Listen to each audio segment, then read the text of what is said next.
see her rolling up, Uber black Cadillac, high heel boots, and a sexy body full of tats. All right. So, guys, welcome back to episode 4 of the Now You Made It Awkward podcast. Normally, we do a little roll through. We have a whole lot of stuff to do right up front. But I will say right off the bat, happy birthday to Shaun's mom. He can't be here because he's got to go make a pretty awesome hot chocolate cake and other stuff for his mom's birthday, which they are celebrating tonight.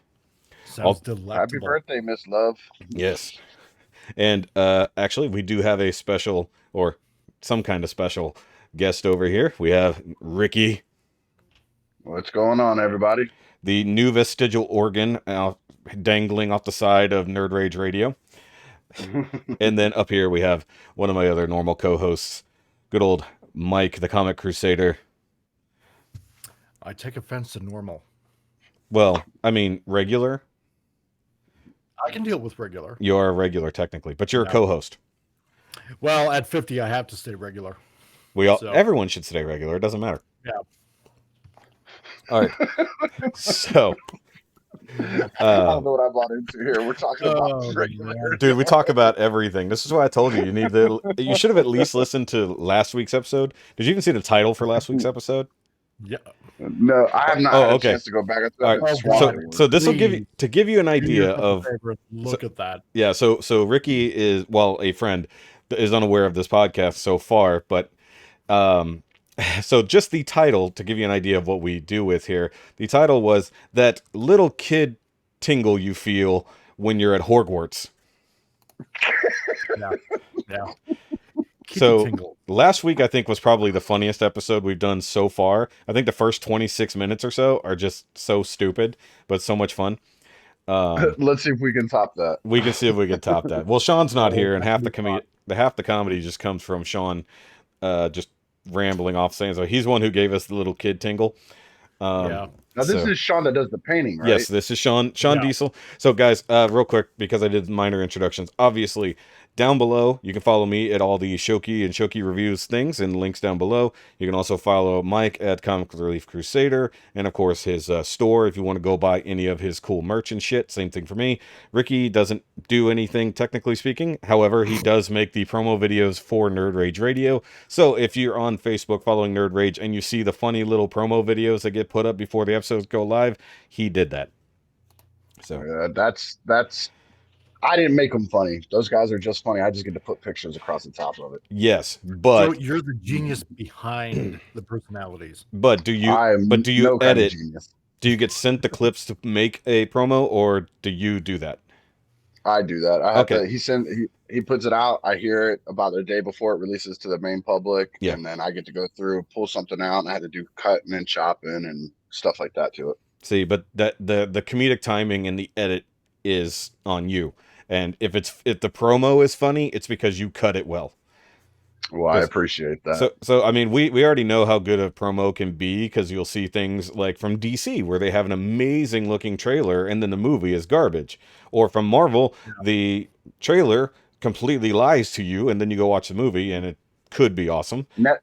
Netflix is known for that shit. They put out some trash trailers and then have good shows and movies behind them. Yes. So you could literally say that Rikki cuts the cheese. I mean, you could say that. You could say that, but we're not gonna. One could say that. But that's how I stay regular, Mike. Don't worry about it. There you go. It's like, I don't know. We got to talk to Mr. Editor. If Mr. Editor doesn't want to do it, then we'll see what happens. All right. So normally we talk about some kind of bullshit beforehand, but like I said, we got a lot to get through today. So we're just gonna jump right to how our last week has been. But Rikki, since you weren't here ever, you can just tell us how you've been from birth till now. Birth till now, I've made the world a better place. I've been all kinds of awesome, and my mom is lucky that I sprang forth from her loins. You are lucky that I'm springing forth into your ear canals right now. Other than that, just I'm a nerd like the rest of us. I've been married. I have kids, dogs. You're a fan of I don't know what y'all want to hear. You're a fan I'm a fan of lots of things. I'm a huge Batman nut. Which is why you're here. That is my main thing is Batman. followed closely by Transformers and Turtles and all this other stuff that everybody else likes. I'm not any different than the rest of us, just a different name and face. He is Just in different Florida, point of though. views, He's in Florida, so he's a which little makes different. which makes me super cool because that means I know how to wrestle meth gators. That's So also true. But also, you know yeah. how to swat down the pterodactyl mosquitoes. Yep, I Kudos do that by to you. staying inside my screened-in porch and looking at them lovingly fly by on the outside. Yep, and shoot them down with shotguns when you have to. That's we got 22s. They're varmint guns Yeah, for a reason. We yeah. just shoot them. Well, see, the fun thing is you can see them flying over the Gulf from Louisiana. So, they're big Oh, enough. You yeah. can see the fuckers. Some big bastards, man.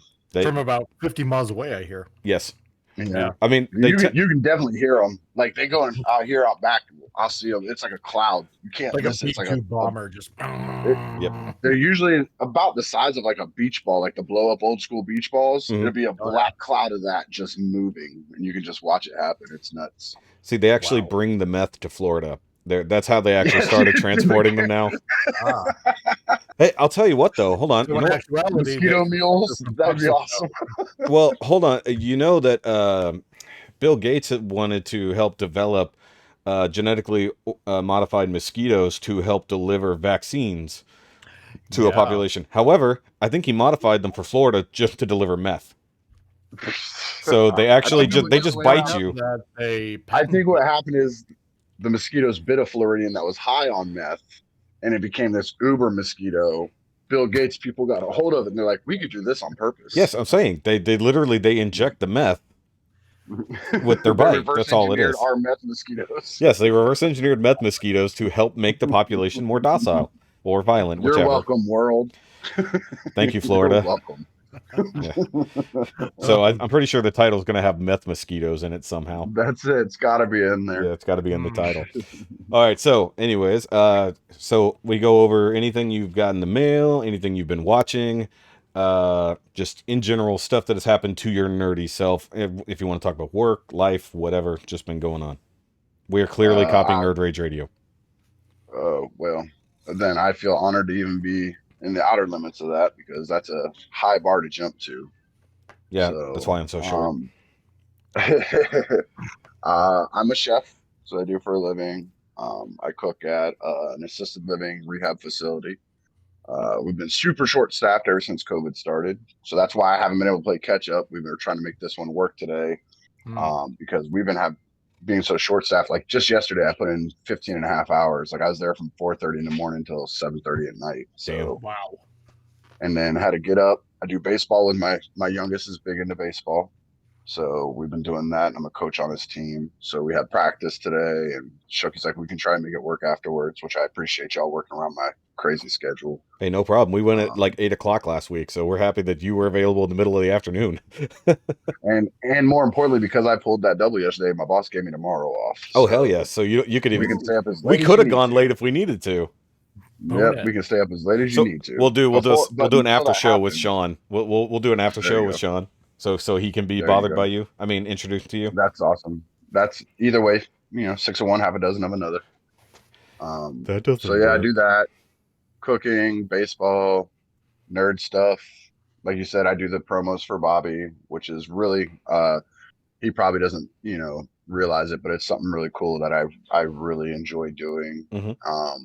I'm still humbled by the fact that of all of us thousands of people that interact with him and are part of Nerd Rage that he asked me if I wanted to do that. So it's a big thing for me. I thought that was pretty cool of him. Well, I think I was in that Zoom call when you kind of brought it up, and or it got brought up, and it sort of worked out that way. That's right.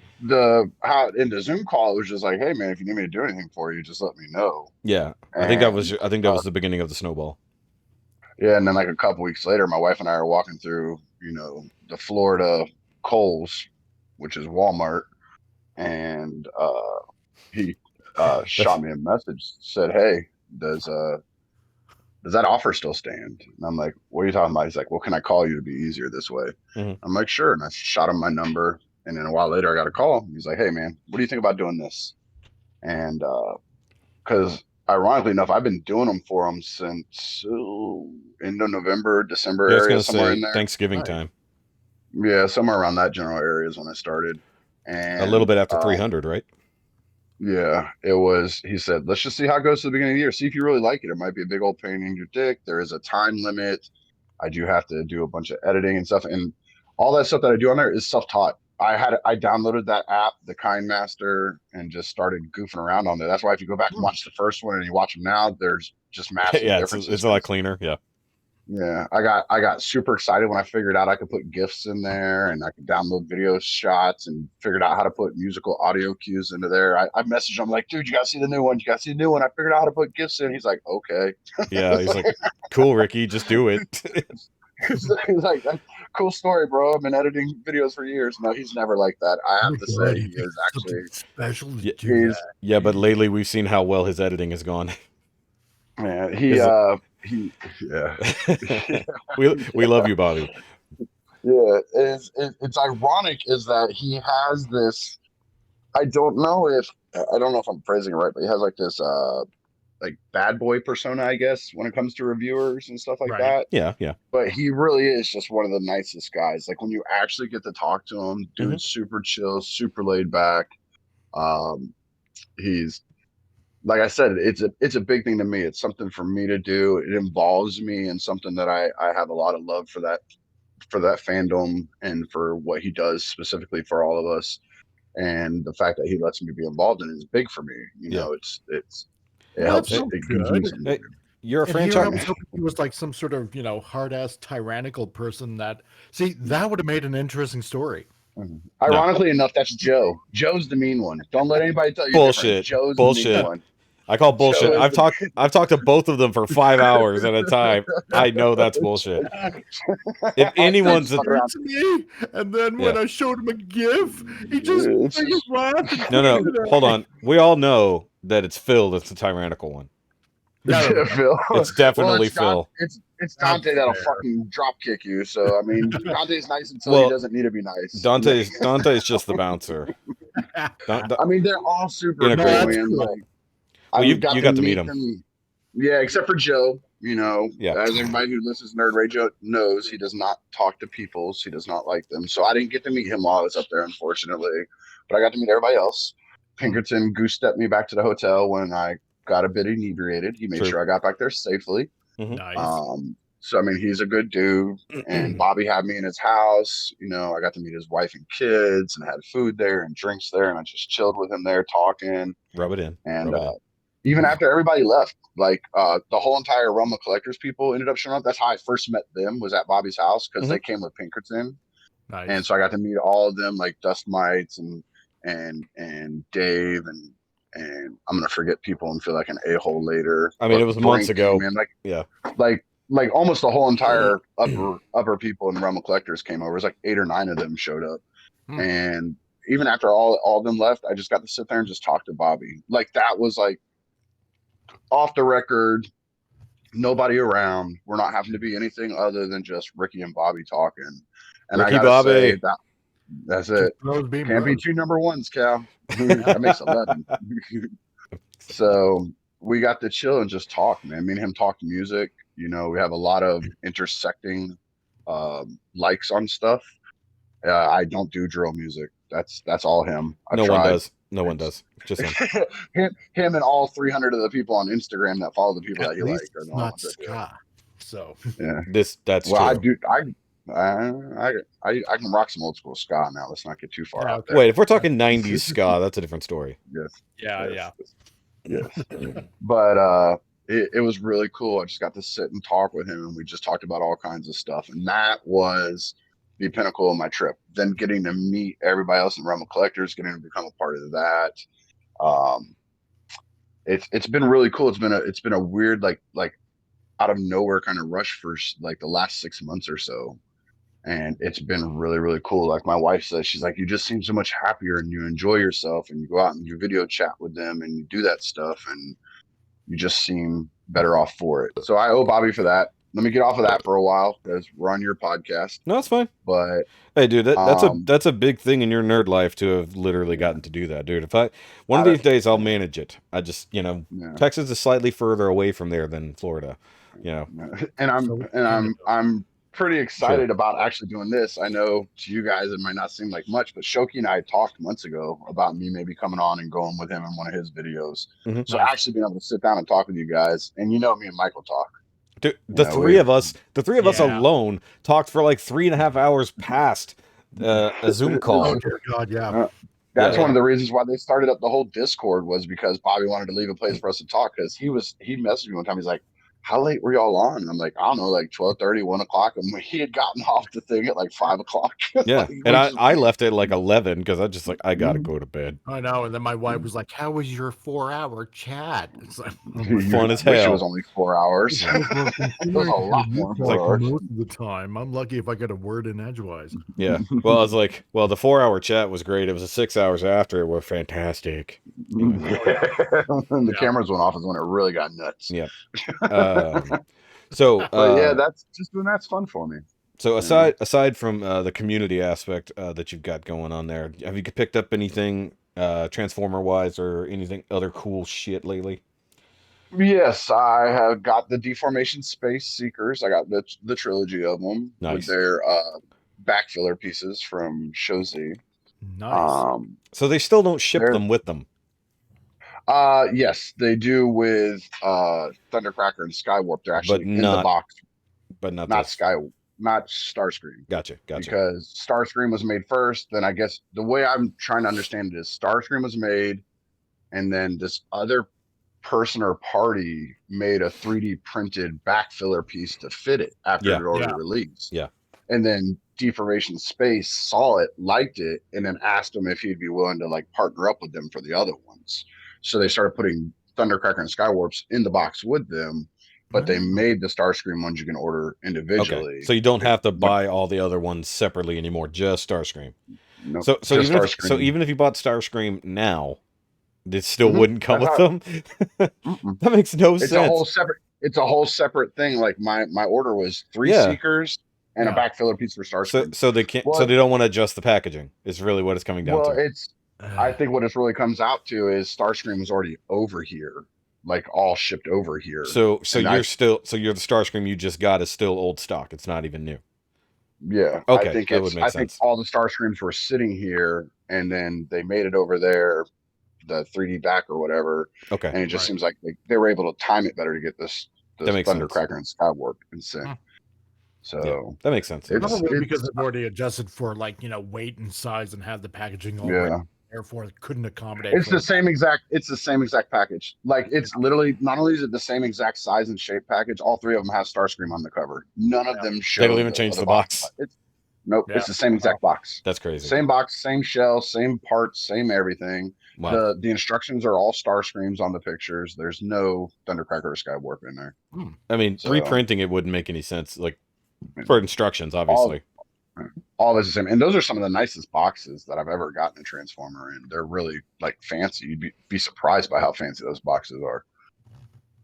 So I got those. They're great figures. My only negative to them being that I don't think they took the paint into account as much as they thought they did, because tabbing them together into alt mode on Thundercracker and Skywarp is not as easy as it should be. That sucks. But in reality, I only wanted to go to alt mode one time anyways just to see it, and then it was right back to bot mode because they are gorgeous. And they're gorgeous in alt mode. They're some of the best jets out there. Okay, so question for the Seekers, would you prefer they come in jet mode so that you can already see it and then transform it to bot mode if you want, or do you want it bot mode and switch? I think all Transformers should come alt mode. Okay. I know it's not plausible for some of them because of shipping and stuff like that, but the ones that it is plausible, I think it should always come alt mode, because 90% of people are never going to transform them back and forth. They're going to put them into bot mode, put them on a shelf. See, now I'm a flipper. I don't flip all of them, but I will randomly grab one and dink with it for a while. Yeah. But a lot of people aren't that way. Once it's in bot mode, they get their pose, they put it up, and there shall it be. And till the creek rises, they stay like that. That's the way I do it. Yeah, I'm not touching my Devastator ever again, except to break it down into parts to put it back in the box to ship it or move it. Oh, the Toy World one? Yeah, it's right over there over my shoulder. Yeah, I did mine a couple times because I started hearing things about people having issues and stuff. So I'm like, well, if it's gonna happen, I might as well find out now. So I broke it down, put it back together, and all that stuff. It's always the shoulders that are too tight and shit like that are the problem. Somebody was saying something about the springs blowing in the knees, or something to do where the legs attach or something. I don't know. There was a thing. I think some of the hips were having issues at one point, but that was an early on problem. Like this is the perfect version, quote unquote. That's the one I got. The one box with all of them in it. Yep. Yeah, that's the one. I don't know what the hell. Coffee grounds. Hopefully, it's a cat hair. No, I hope not. We don't have cats. That would make it funny. Mike's on the phone. Hold on. Yeah, he said, "Hold on a minute." He muted us. I'm muting him. Oh, he's already muted. No, he muted us. I muted him. Oh, gotcha. Yep. So either way, so Mike's on the phone. You got your Seekers. And after the Seekers, I got the DNA Design upgrade kit for Studio Series Grimlock. I got it for my kids. Which is one of the things I forgot to talk about when we were talking about what we do is when I started collecting the Masterpiece line Transformers, my oldest really got into it. He's big into puzzles and the puzzle aspect of transforming really interested him. So, of course, I made him sit down and watch the old G1 cartoons. And he really liked it. I was like, okay. And I said, let's try this out. I told my wife. So that year for Christmas, we got them a couple of the mainline Transformers. It was when Siege was still out. And he loved them. Couldn't put them down.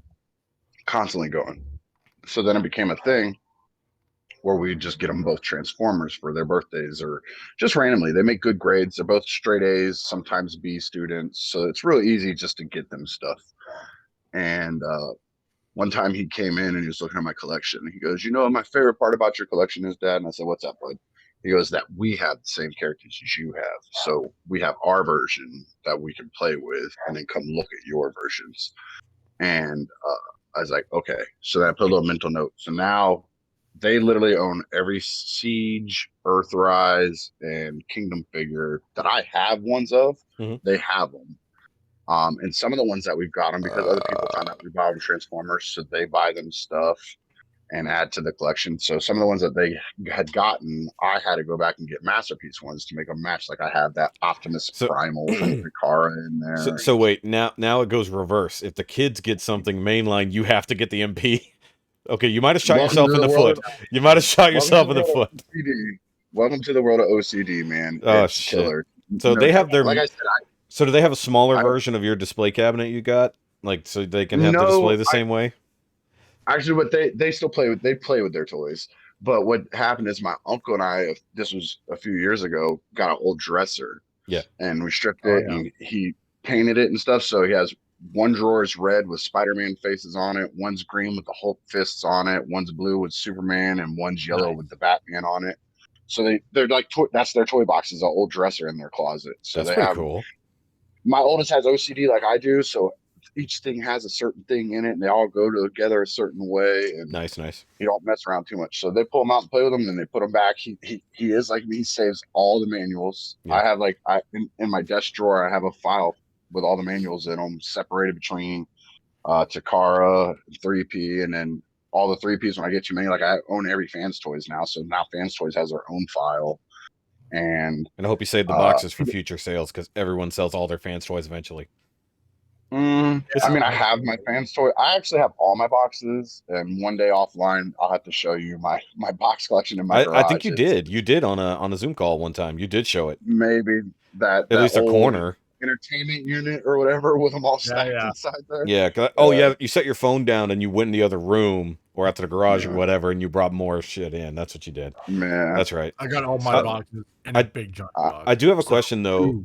I do have a question for you guys on that topic. When you were kids, how did you like young, not like where you had time to really think about shit, but like how did you store your kids? How did you store your toys when you were like little? Like say anywhere from like 3 to 6 or 7. Mike, go ahead. Well, when Mike was like 3 or 7, he just worried about changing out the screws and the dowels on his wooden horse and his hoop and stick. Pretty much and just go out and pick up the stick. Trying not to worry that a pterodactyl wouldn't carry it away or something like that. See, Mike had actual pterodactyls. We just have pterodactyl mosquitoes. Yeah, exactly. We got Swoop, So, but we got Swoop. great. He had the real Swoop. I don't know. I don't think I really thought about it when I was that young. I mean, when I was older, say around maybe 8 to. Well, I mean, like, where were your toys kept? Like, say you weren't playing with them, where were they? Were they in a thing? Were they just everywhere? You know what? I honestly don't remember. It's been 40 some odd years. Thinking about it. Oh, Well, he 40 some odd years. Well, he I can just tell you turned exactly 50. where mine were at. He just turned 50 last week. A couple of weeks ago. So, thinking that far, that's an awful strain. Yeah. Mhm. All right, so Rikki, do you have a... I'll let up I in kept coronary occlusion or something like that. all my figures. This is gonna sound so messed up, but I kept all my figures segregated. Okay. When they were put away. So my He-Mans were with my He-Mans, my Star Wars with my Star Wars, so on and so forth. So the OCD was in there early. Oh, very early. Okay. And cataloging. That's what it is. And they went that way. And then my mom had got me Rubbermaid boxes. Like these are old. Now you're talking late 80s, early 90s. So it's the old school Rubbermaid boxes. Remember they still hinged them? Yeah. I know exactly what you're talking about. Each one had their own thing. They stacked up in my closet, and that's how they were. The only ones that never went in there was my Batman the Animated Series stuff, because I constantly played with my Batman the Animated Series stuff, or it went on my windowsill where I had it, or on top of my dresser where I could see it. Yeah. Like it had to be there. If I had a play set, I would use the play set for storage. Okay. Like I had the Wayne Manor from the Batman Returns game, but oh no shit, or Batman Returns movie. So, but of course they didn't have an animated Batman, so that was my Batcave for my animated stuff. That's pretty cool. And so I just used that for storage a lot. I had one of the coolest things about me being the way I am. It's a long drawn out story I won't get into here, but some of my Batman figures actually made it back to me. They passed through from friends to cousins and nephews and stuff and came back to me. Wow. So my kids now have them in their collection. Your legit toys from you when you were a kid. My toys when I was a kid. My That's Batmobile, cool. the animated one, it still has the drop missile in the pull out thing and everything. Nice. And I had one of those. Remember the plastic clamshells? Yes. That had like their little trays in them. Mm-hmm. I had one of those that had my favorite figures were inside the plastic trays. Nice. Well, the trays didn't make it back, but somewhere along the way, somebody took the figures and just dropped them in that thing. So I probably got about a dozen of my old figures back with the Batmobile inside that case. So my kids all have it now. That's and they cool. play with it. That's really cool. And I have, because my OCD from a young age, I still have a on-card animated Batman with the yellow grapple hook belt. Yep. I still have that, and I still have my second Batmobile that I got for Christmas for my grandma one year. I still have it in box. Which Batmobile? Keaton? The animated ones. Oh, animated. So I have my animated that I played with, and then my grandma got me one too because she didn't know it was the same thing or whatever. Was that my grandma? The bigger one or the Hot Wheels? No, the actual. Okay, that's what I was asking, because I had the Hot Wheels one, or it wasn't Hot Wheels, but you know, it was Hot Wheels. I have those too. I have the Batmobile. I have the Bat ski boat. I have the I have all those too. I still have them now, but those are opened. But the Batmobile from the animated series and the Batman on card, and then I have everybody jokes about the Ice Storm Batman, the white animated Batman. Oh yeah. I have that ice tank thing that he drove around in still in box. From the animated series. All this is animated series. I don't remember that, to be honest. Oh, I can show it to you. You know I can. Share it in the Discord later, so we can know what you're talking about. I'll show it to you. Yeah, but I don't remember that. I only remember the weird ice thingy from the Batman and Robin movie. I don't know what you're talking about. I know, but it's a thing that happened that most people don't recognize, but it happened. What thing happened where? It was in a Batman and Robin movie. Batman. Oh, you mean Batman Forever? No, Batman and Robin. Batman and Robin were both in Batman Forever. I know, but Batman Forever was the better of the two bad movies. Batman and Robin was the next one. I don't remember two bad movies. It had Arnold Schwarzenegger in it. And Alicia Silverstone. Schwarzenegger has been in a Batman movie. Yeah, he was Mr. Freeze. I saw some fan made pictures of Alicia Silverstone done up as Batgirl, but I don't know nothing what you're talking about. And actually, what's crazy is she wasn't even Barbara Gordon. She was Alfred's niece. Nope, she was Alfred's niece. What killed the dinosaurs? It was a The Ice Age. I know he's fucking How do around. I get out of this? How do I get out of this thing? I gotta go now. And now, Now he's too late, directly you're committed. quoting this movie. Mike does that. It's committed. fine. Sorry. We don't. Yeah, What movie? We don't know what you're talking about. unfortunately, It was a fanfic. I Yeah, own exactly. a copy of it because it was in a box set that I bought. Yes, I own it, but I know it's you knew just- what I was talking about, but either way, that's the I was only gonna play it ice out as long tank as I thing I could. know of. Oh Yeah. man. That I was isn't gonna play it GI out as long as Joe. I could. Yeah. So Yeah. all in But all, a it's good the week for Snow you. Cat. Yes, exactly. Yeah, that's actually been probably closer to a month, but not really a week. This week's just been Mike, I work. think we're getting some echo on your end. What's that? I think we're getting a little bit of echo on your end. Oh, okay. Hold on a minute. Yeah, you might want to check your volume because, like, when Rikki started talking, I could hear him twice. You're welcome. Yes. Yes. Yeah, I heard that. No, my echo cancellation's on, Yeah, it doesn't mean it's good because Ricky's Yeah. loud. I suppose. So yeah, that's why. What's that? That's one reason I lean back is so I can, because I know if I'm here, it's gonna pick up from my headphones. Oh, you want me to lean back for you? Is that better? Should that make me softer when I just lean It back? makes your head. It makes your head smaller. That's the only way that helps. Yeah, but I do. I do hear it coming through though. Either way, as long as somebody's Right. talking over it, it's not that bad. But as soon as he stops talking, I hear the echo. Okay, so what I was getting at was like, so you were super organized, and Mike doesn't remember, so that just lets you know. I just had the big Fisher Price football thing, and I just threw Yes. all my shit in Oh, the yeah. Fisher Price thing. Now, I did have a couple of drawers. I did, like Tupperware drawers that I did keep some stuff in over time, and then later on, it was the big Tupperware hinge lid things like you were talking about. But just like you, whenever I got to like the stuff I started buying for myself, like the Power Rangers Megazords, the Superhuman Samurai Cyber Squad deluxe figures, bigger stuff like that, I did exactly what you said, either windowsill or on top of my dresser, or when I got bookshelves, they went on the bookshelves. Like now, like it's just, who knew it was my future. But yeah, no, that just brought that up when you're talking about how your kids put stuff out and or don't, and or how organized you were. I just thought about that. It's like, because some people would probably segregate their stuff by, this is my Batman shit, this is my Power Ranger stuff, this is my Transformer stuff. But me, nope, it was everything goes in the bin, and then you dig for it. And then when you can't find it, you turn the whole motherfucker over in a very loud fashion to find whichever particular thing you were. And then you figure out it wasn't in there in the first place. It was actually in the living room, annoying See, your the mom. thing was, when I was 8, when my brother and I went over to Germany to visit our extended relatives, right? We got a whole bunch of Lego. Like pretty much like one of the first kids in Canada that had Lego. And we brought it over in Ooh. a suitcase. So for a while, all our Lego was basically in a suitcase. And that's because at the time it was like totally brand new. Nobody else had it in Canada. And we were like, the new kid on the block with the new toy, right?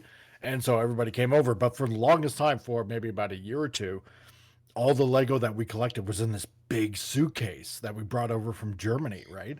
And then later on, it just all ended up in a tote because we ended up getting more Lego.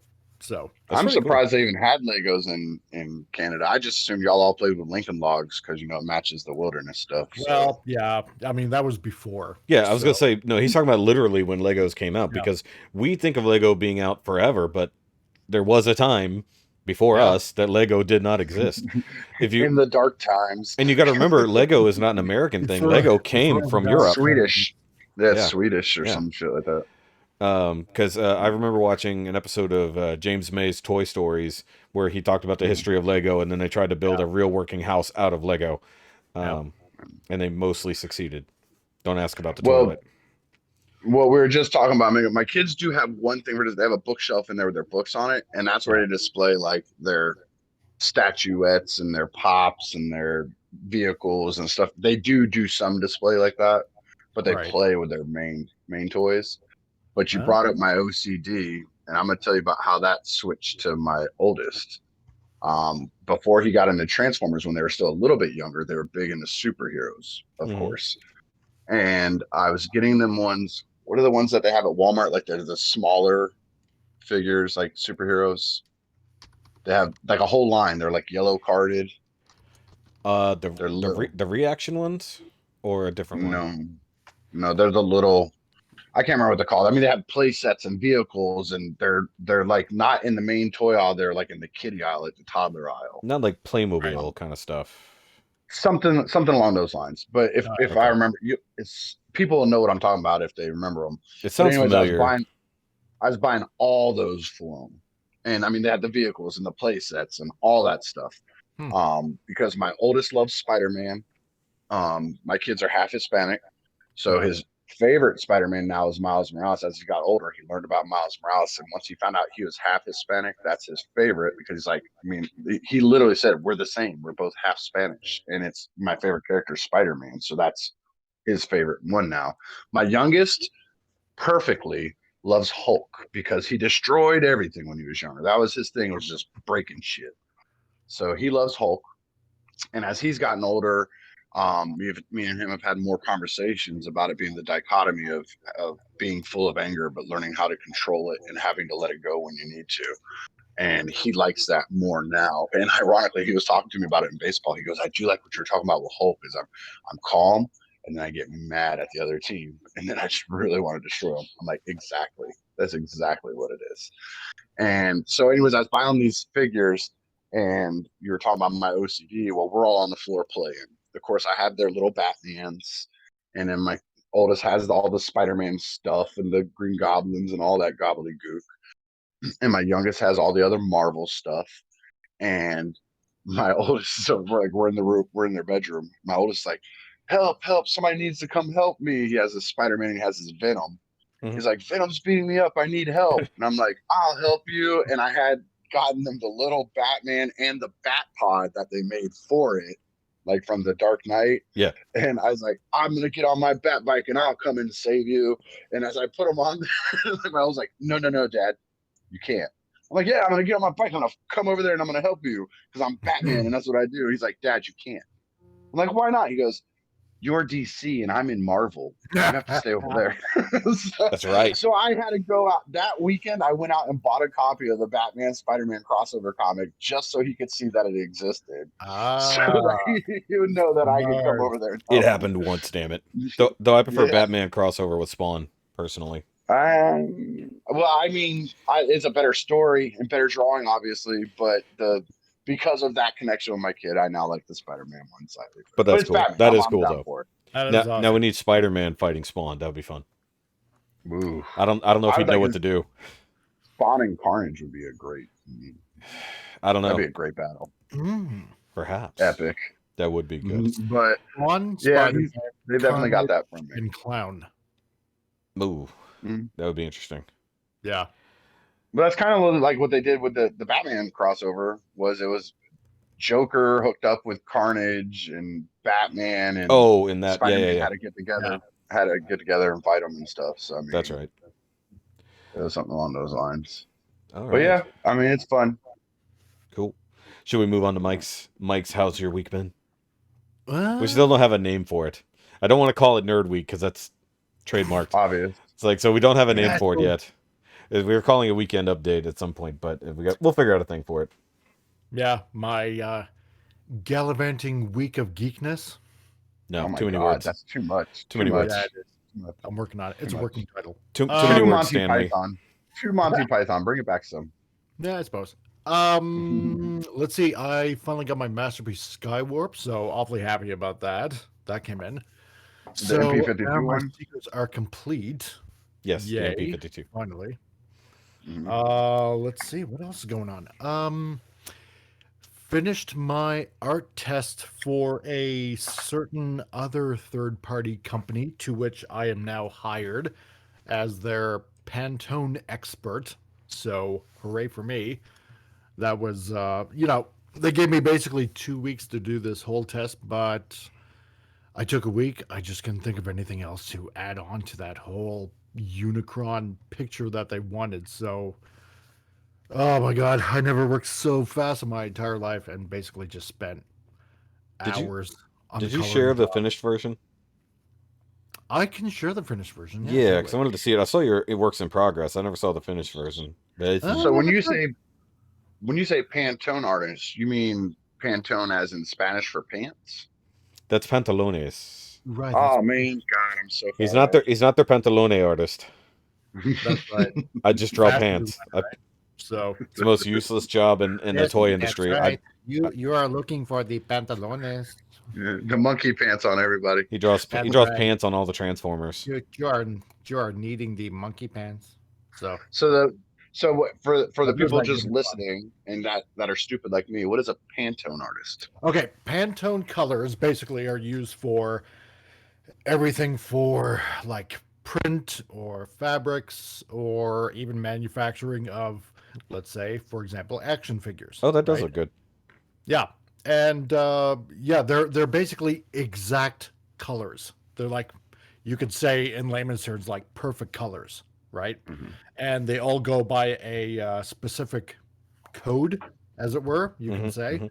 So if you need to design something that's going to end up going into print, whether it's glossy or matte or whatever, or something for fabrics or for production, whether it's machining or it's action figures or anything like that, you can look up a certain color and find the code that you need, and then therefore produce that exact same color consistently for everything. Yep. Yeah. So that and yeah, probably going to be doing some extra artwork for them, possibly, depending, because I am working with uh, another person that also has done artwork for another third-party company, and I don't want to say exactly who, because certain things have to be kept secret. So yeah, that was fun. So Mike just teases secrets. He just doesn't I was gonna bother. say the best way to keep a secret is to not tell people you have a secret, dude. Mike just tickles the ball hairs. That's all he does. He's just like, Yeah, that's what I do. Yeah. So, it's more fun that way because it leaves everybody it's more guessing. like a breeze through the pants than a hand. Yeah. Yeah. That's why leprechauns laugh a lot, because, the grass tickles their balls. So, anyway. And just got a Right. call from a previous client that is needing 3 album covers done. Oh wow. Yeah, they're kind of like a Metallica sounding type of, metal band. Nice. Long hair Metallica or short hair Metallica? Long hair Metallica. Oh, good. Okay. You mean Yeah. the good Good Metallica? stuff.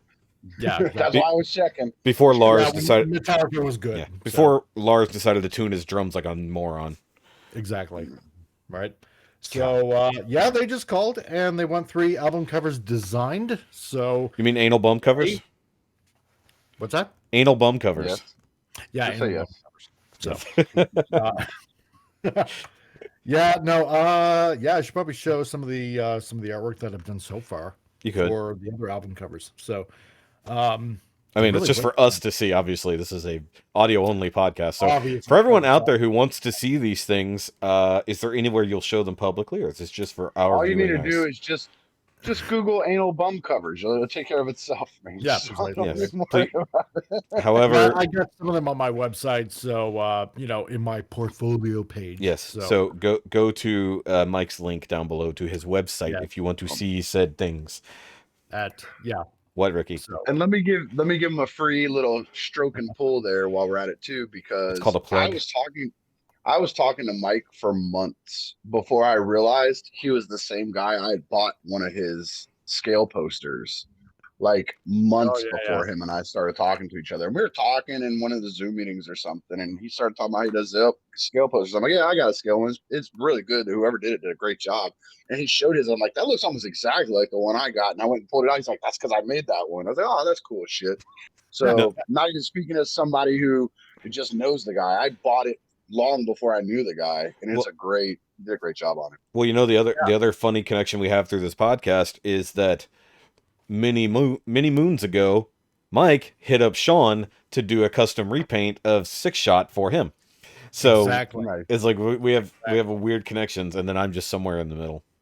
Yeah. So everything has pretty much come full circle.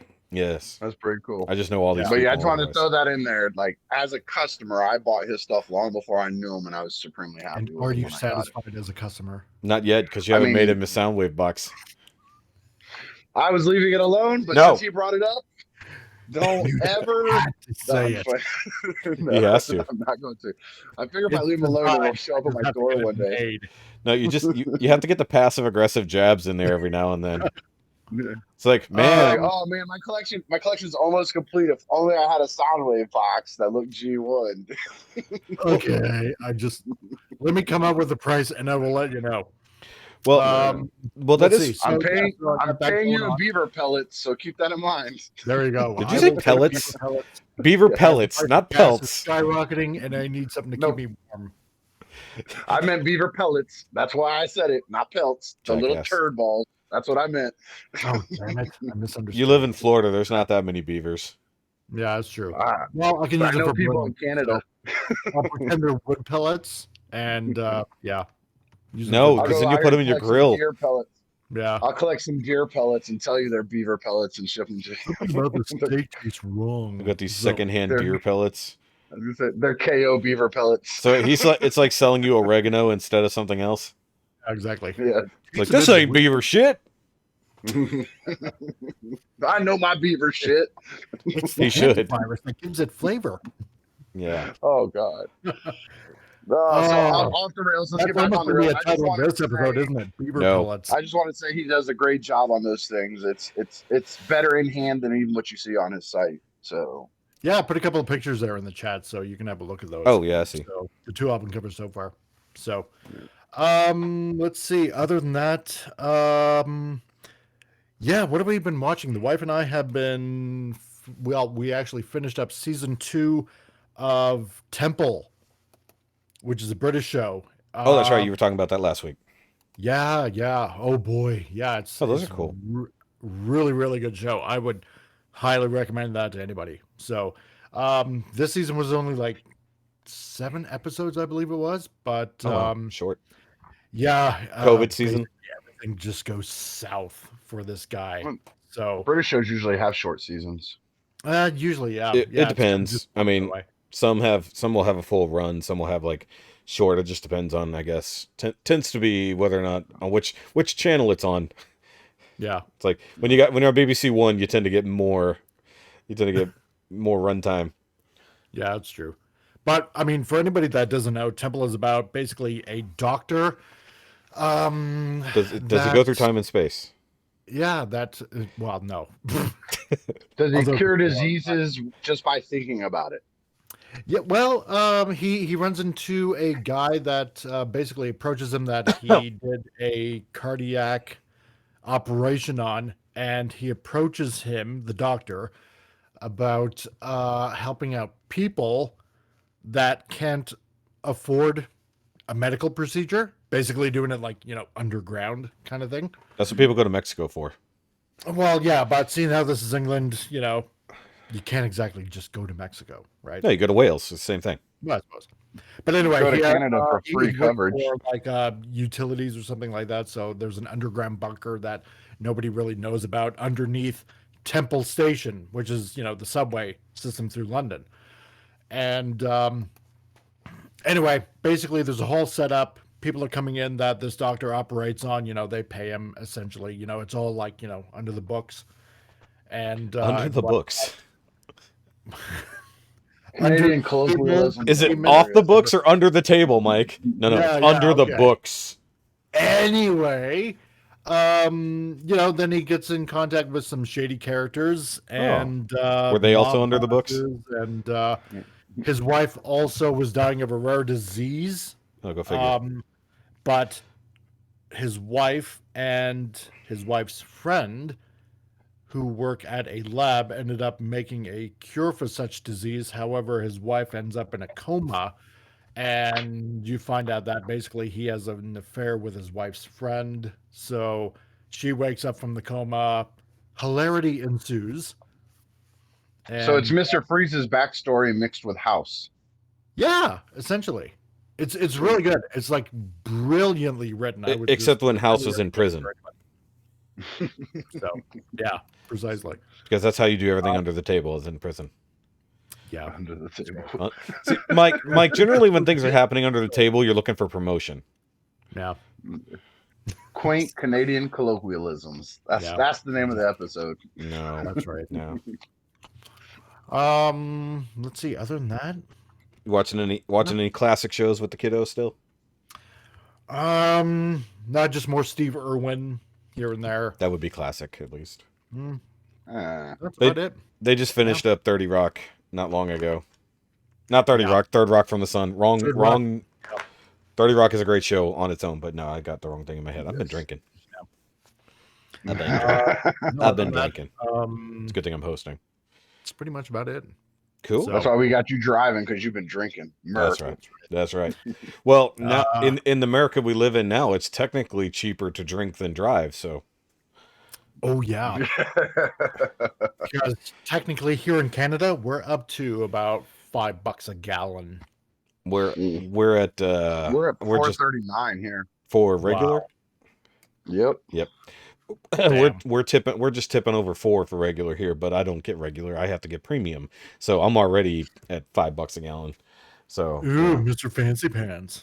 well, that's what happens when you continually buy fucking cars that only take premium, which seems to just be my gig. So I suppose. fuck it. You know, it's still fast. That's all that matters. You're pretty- When I put oil in it, it's fast. Yeah. You know. First couple episodes, I hadn't put oil in it in a while. That does happen. Yes. That does All right. It work. goes vroom, it goes vroom vroom. Yes, it only goes when you don't put oil in it. Never quite get the out if it is in the vrr section. So I didn't really get much in this week. Mostly just been watching shows. Literally just before we went live, we just watched The Atom Project, which is a new Ryan Reynolds movie. It's over on. Nice. I think he put it in a lot of places, but we watched it on Netflix. It was pretty good. I believe it's by the same guy who also did Free Guy and the same guy who's also doing Deadpool in the MCU. So Ryan Reynolds is like latched to this guy essentially for movies. It was pretty good. Time travel movie where he comes back in time to fix the future, interacts with his young self, that kind of stuff. It's actually pretty good. Hilarity ensues. Hilarity does ensue. It's pretty funny, but I mean, like, the one thing about Ryan Reynolds now is that he's always Ryan Reynolds. Like, doesn't matter what the role is. He's like, it's just Deadpool in everything. He's always been that way, though. I remember watching him on Two Guys, a Girl, in a Pizza Parlor back in the day. Pizza Oh, place. yeah. And, yeah, he was the same guy on that, and then all he did was he just gained muscle mass. That's true. But I feel like the snarky attitude has come up a bit more even since the Van Wilder days, and Right. definitely since Hannibal, yeah. Yeah. when he was Hannibal in Blade 3. And then yeah, exactly. He was basically Deadpool there, you know, Yep. and he wasn't really Wade Wilson when he was Wade Wilson in that not Wolverine movie. So Yeah. Exactly. but it was a pretty good movie. Go watch it if you got Netflix. What else have we been after? Oh, Good Girls. The new season of Good Girls came out. The wife loves that show. If you've never watched it, That's the bank robber one. they're not bank robbers. They started out robbing a store just because they needed money, and then they ended up getting in bed with a local kind of cartel kind of guy, and basically it has just spiraled out of control since then. And it continues to spiral out of control. They make all the wrong fucking decisions, even though they're trying to make the right ones. It's a concept of normal people trying to play at being criminals because they were forced into a bad position, almost like Breaking Bad, So, but without I was gonna say, like science, Weeds. or like Weeds. Yeah. It is closer to Weeds, Yeah. but where almost everything goes wrong. Where in Weeds, not as much went wrong, I would say, in comparison. Gotcha. And it's a pretty good show, and I mean, Christina Hendricks leads with her giant tits, so that's fine. And then Mae Whitman is her little sister, which she's also fantastic in it. She's the little sister who can't do fuck all anything correctly. But it's a pretty good show. I caught about half the season with her because usually I was streaming or something else or editing or reviewing shit, which I've been doing. But back to reviewing shit. I got through all my Lightning Collection Ninja Turtle Power Ranger crossover Right. toys, which are Nice. they're fun. The weird Ninja Turtle head sculpts are a little odd because they're more cartoony, more comic booky, less real. But now the problem is like we have non-morphed Ninja Turtle heads. Give us non-morphed Ninja Turtle bodies if you can. It's like just like they've given us all these Power Rangers in a Lightning Collection, but no non-morphed versions. You know, but we have. Well, they did give us non-morph Ninja Turtles.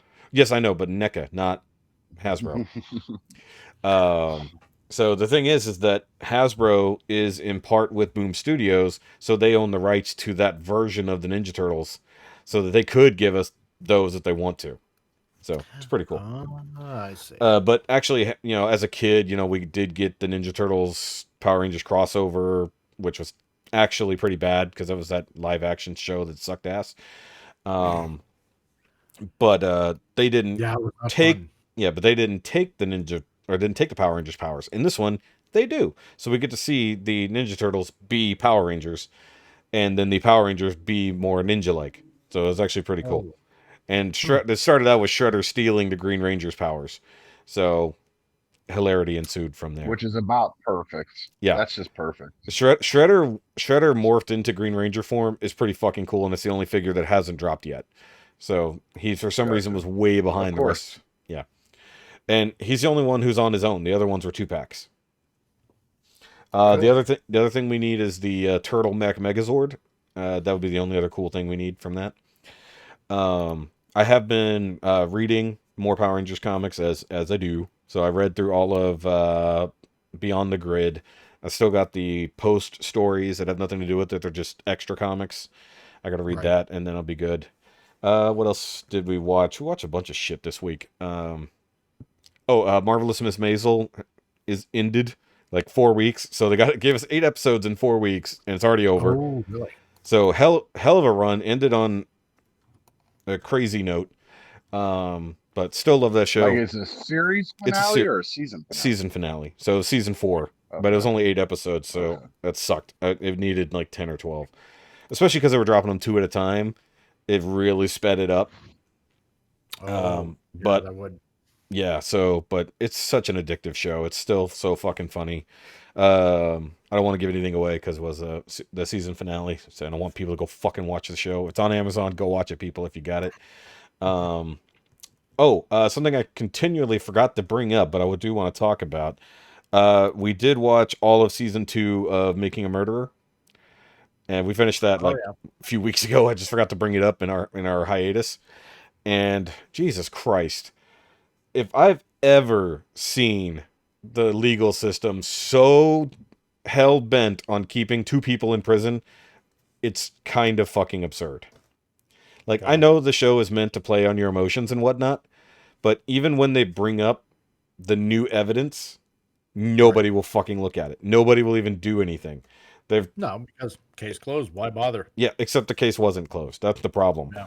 It's like they've even gone to the point of, basically, without going too deep into it, at best, they could get Steven out for a retrial on Brady violations, whereas basically the defense not doing what they're supposed to do to make sure that the prosecution not doing what they should do to make sure the defense is on equal footing.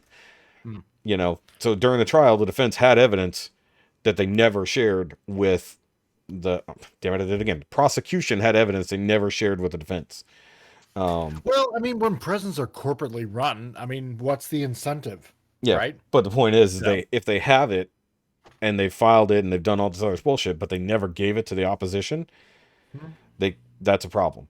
But also there's other violations and shit like that. Not to mention that the evidence itself is heavily in question, especially with the bones.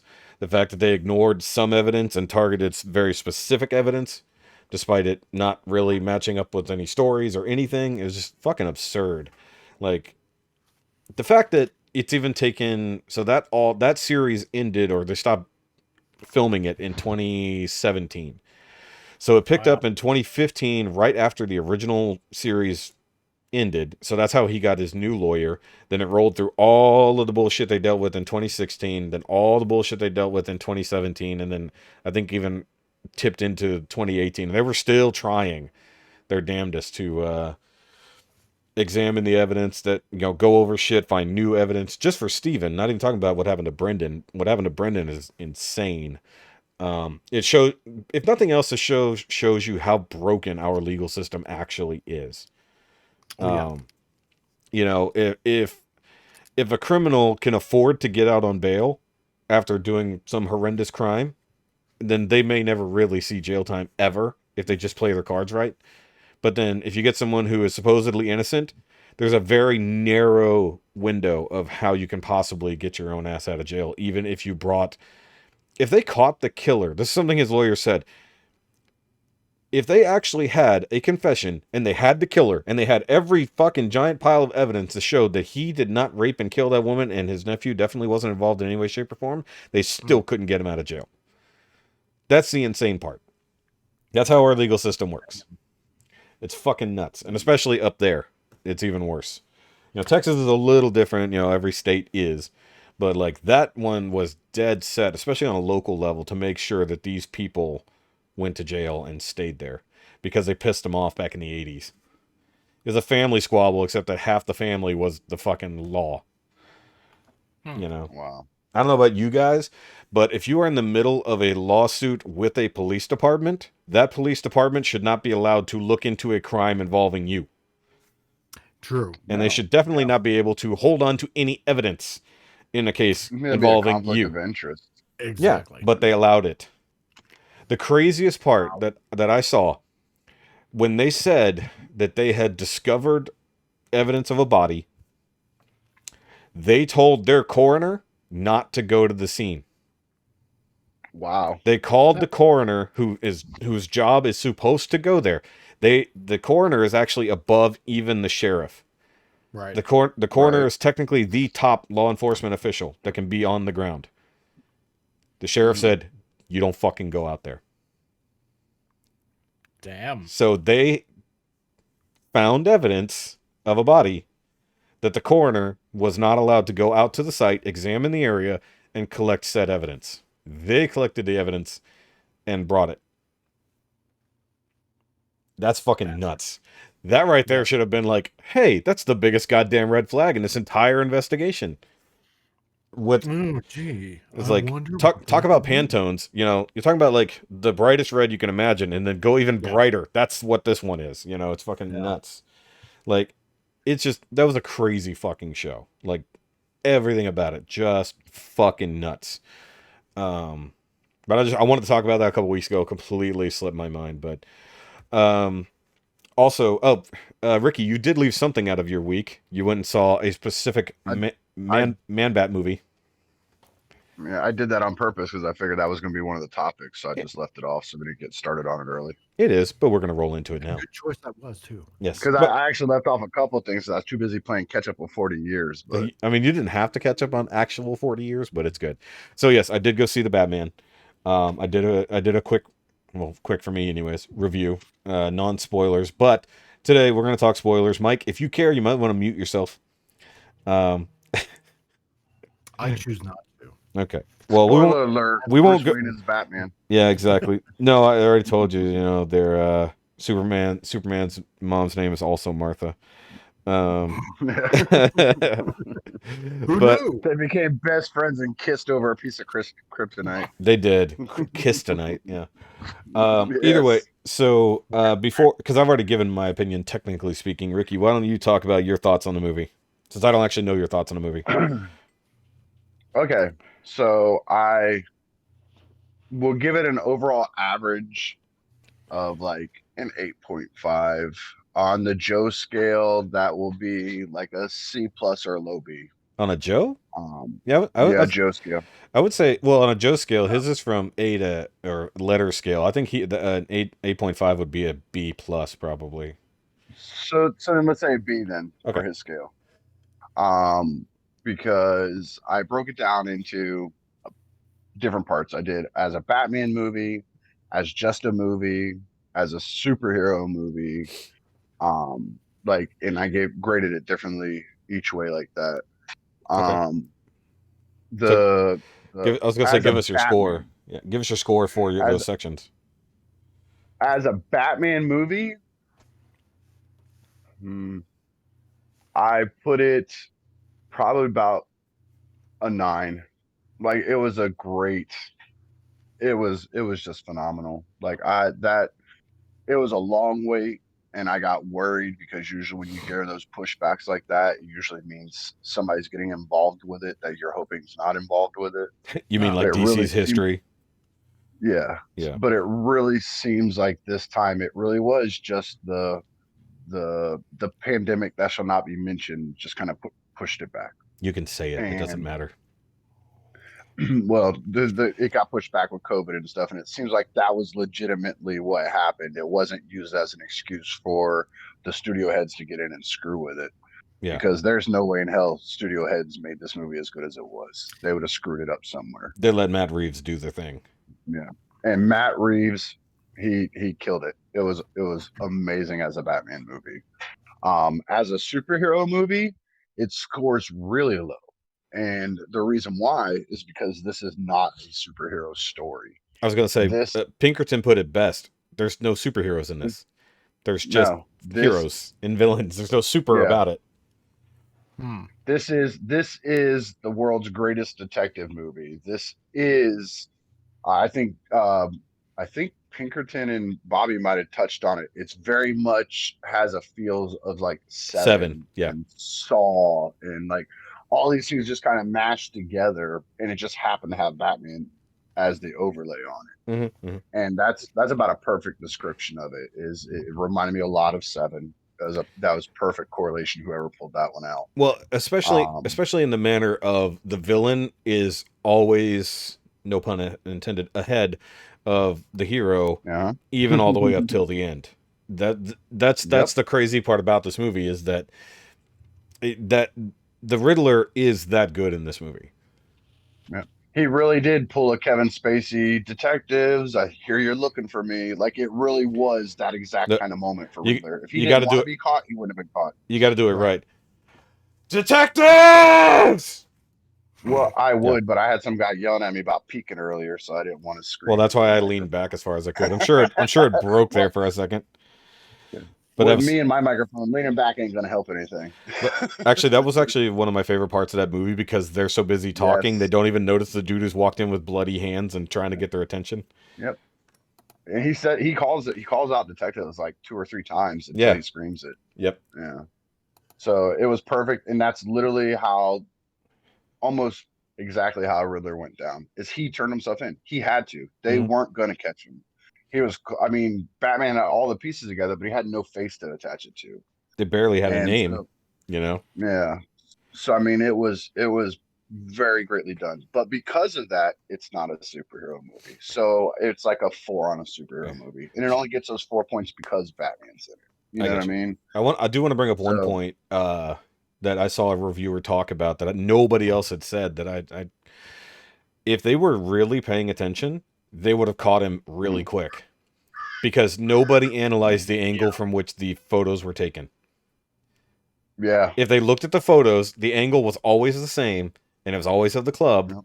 So all they would have had to look is the window that apartment just north of just up there. It was always a downward angle, but where the shot came from. Yeah, exactly. But they were so focused on the clues, they didn't pay attention to the evidence.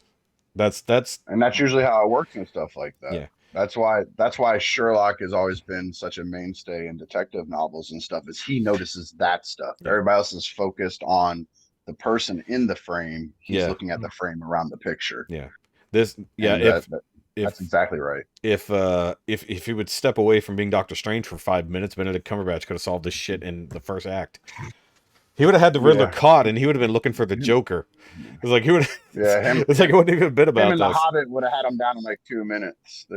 I don't know if jump ahead a little just because you brought it up. That was trash. That cost that movie a lot of points in my book. That ending, they did not need to put that in there. I hated that. I think that was trash. I think that part was excessive. It just wasn't necessary because you could have made it anybody. And I think they were trying to keep it. They didn't need it. They didn't need it to be anybody. But I think they could have had Riddler in there talking to himself. It would have been perfect. Maybe, but I know that they had to do it. But no, they didn't. Mike, if you don't know, they do ever so less than subtly drop the Joker in prison next to the Riddler. It's very right at the end of the movie, so it's nothing crazy. He's already in jail and all this shit. Yeah. This is whenever you don't even see him.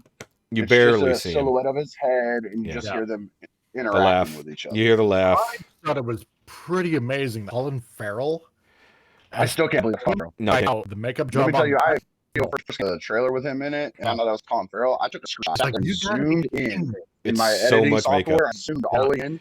You can't see it. No, not even the eyes. You can't physically see it, but when you watch it, You never hear it. Like he never loses character, not for a syllable in that movie. Yeah. No, it's Hear Colin Farrell at all. He was perfect in that. I'm not looking forward to that show. I think they're Quid has this thing of, oh, it made us money. We more things with it. They need to fucking stop. Well, They need to that's stop. the problem with Warner They're gonna Brothers, Boba Fett. They're gonna Boba Fett Penguin. I'm telling you right now, they're gonna Boba Fett Penguin. I don't know because no. The thing about Warner Brothers is that after a long time of producing a lot of hits, Warner Brothers, it seems, has this attitude: the rich kid that can just go ahead and take crack and not get in trouble, right? We're just gonna produce and produce. Doesn't matter. It's it's gonna make money, and to hell with produce or put in or whatever, right? That's kind of like the attitude that I'm. That's the thing, though. I don't think it's. But we just got done watching a DC show that was on point with the latest DC movie. Mm-hmm. So you're worried that they'll Boba Fett this shit. What if they Peacemaker it? But Peacemaker's a one-off because I didn't like Peacemaker in the movie. I liked him in the show. Most people didn't. You weren't supposed to like him in the movie. No. I don't mean I didn't like his character. I mean, it was stupid he was in the movie. I didn't like John Cena as him in the movie. Most people didn't. Peacemaker was just, and so they fixed it with the show. Oh, there's no fix here. The Penguin's already good. The Penguin's already an awesome character, and he did an awesome job. First of that, they're going to ruin. The thing to do by screwing that up is by giving us the history of it. We don't need the history of him. We just need him to keep being him. That's all we need. But that's the thing is they're going to do a history. They've already said it's going to be a backstory about how he came to be his. Oh, okay. Well, I don't need a whole episode. He has that scar on his face. I don't need it as a limp. I don't need it as wearable. I don't need that shit. That's exactly what they're going to do. See, exactly. For example, it's kind of like news movies, right? When first one Tom Holland came out, we didn't have to know why he became Superman or Spider-Man. Sorry, we didn't need to see all over again Uncle Ben dying. We already knew it. The spider bite. We didn't need to see any of that. We already knew his origin. We don't need to see that all over again with, say, said character, right? Like, say, for example, I'm gonna there because his parents' death is integral to the story of Batman. No, it is. Don't but they didn't wrong, eliminate right? it. They just didn't need to. But what I'm saying is, we don't have to rehash it all the time, right? They can do like they did with what was that BVS, whatever, where it was like during the credits they just kind of showed flashes of it. That's perfect. Well, yeah, don't need a whole section of it. The point is, it's so integral to pop culture, right? Batman or Spider-Man or whatever. Everybody already knows the origin and why, right? So that it doesn't need to be brought up over and over and over again, is what I'm saying. Yeah, I agree. So that's why I liked this Batman movie for I only disagree because everybody goes Batman for that explanation. Why don't y'all use Superman? Well, how many times I got to see a little baby get shot out into space? I mean, how many times do you need to see Krypton blow up? I know, but that's what I'm saying. Like, for example, with the new Tom Holland movies, right? We didn't have to see it, and it was. I see. All right, turning recording back on. Something went wonky, and then it froze, and then nothing was happening at all. So it's good now, though. Blame the Canadian Wi-Fi. No, that was on my end. I'm going to leave my camera off, though, for now. It's one less thing for it to do. Well, I can leave mine off, too. It works. Whoever's talking can have their camera on, so that way you know they're talking. Either way, it doesn't matter. If we talk over each other a little bit, it's okay. All right, so sorry about that. We were talking about whether or not Batman's origin was necessary in a video or in a movie. Yeah, so... I agree that it does not need to be shown every time, especially considering we just got Joker, where we do see the Waynes get killed, and this movie, while not technically in the same universe, can easily just play straight off of that. Right. Now, I think I think it needs to be there as, even if it's just a quick, solid, just a quick flash like they did, like I said, with BVS. Yeah. I don't need a whole section of it. I don't need to see them at the show. I don't need to see them walking out from the show. I don't need to see the robbery. I don't need all that. But just the quick glimpses of them going into an alleyway, of the robber appearing, of the pearls snapping. The pearls popping is huge. It's huge to the story of Batman because that changes his outlook on life and changes everything he does and why he does it. I do understand. You don't need a big, long, drawn-out conversation about why. Exactly. While I get that, I think the reason they probably left that out is because they wanted to show something very different about what was going on with the Waynes and didn't want you to have... that sympathetic origin with it. They wanted you to be more open-minded to what was happening instead of only focusing on the end of their lives, because what happened while they were alive actually mattered a little bit more in this particular story. Talking about spoilers, it was a change of why they were killed and everything too, which is Exactly. important, like you said, to the story. If they'd done the old school, it was just a robber, then popped in the surprise. Oh, by the way, it was actually Falcone that did it. Yeah. That would change. Then they would have to do a lot of backtracking to fix it and go Exactly. do a rewind shot of, well, actually, you'll see the guy in here talking to Falcone and they shook hands and then he went and shot him. So that's why you know it's him. And you didn't need all that. So it was perfect how they handled it. I think they just leaving that out, and I get the thing. It's like there are those people who want it told every time. I think even Bobby said that himself. He wants that in his Batman movie. But it just, to me, it felt like nothing we needed to retread. But once again, it was also written into the story. They talked about it. The death of so it is mentioned. Yeah. You just can't completely ignore it. You have to do something with it because that shapes the Batman. A touch up. Yeah, but I think you just don't, because we see the effects of his parents' death on him. We just don't see it from the moment they died to all those years of however he got to where he is now. I like the idea that we're just dropped into an established Batman, and then we get info. We get little tidbits here because they know the audience isn't stupid, and I like it when your director and your writer doesn't treat the audience like they're morons. They don't need to be spoon-fed everything, and that's actually what I love about the whole Seven aspect of it. If you're paying attention in those movies, you're still not going to catch every little thing. No, unless you are I've probably seen 7 20 times, and I still miss stuff. Yeah, you're still not going to figure out John Doe. You're still not. Yep. But like in this movie, you would be like, okay, the Riddler would have had to have been from this particular spot to be taking these photos, every single photo. That's the only thing that would remotely lead you to finding his hideout early, but you still wouldn't know anything about him or anything. You wouldn't have his name. You probably wouldn't even have a lease given that area of town. He'd probably just fucking holed up in there. So, and then he's, where he had 2 fake IDs and one of them was just to kind of lead him down a different path. So, I mean, when it came to this movie and how it handled Bruce Wayne being Batman, because I think we talked about it before, that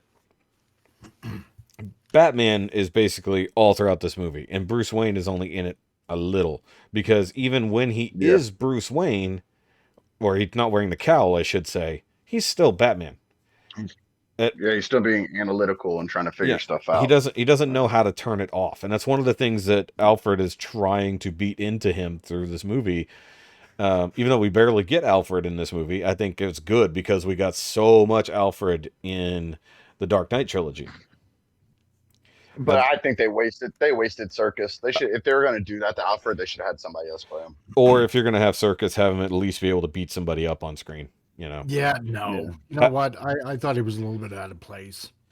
I mean, because they dropped the line that he physically trained Batman in fighting and combat and stuff. So they're going with the whole Alfred used to be SAS storyline. Yes, instead of they should have showed something. They should have showed something. Do you know what gave it away to me though? Even without him dropping that concept, he never called him Master Wayne.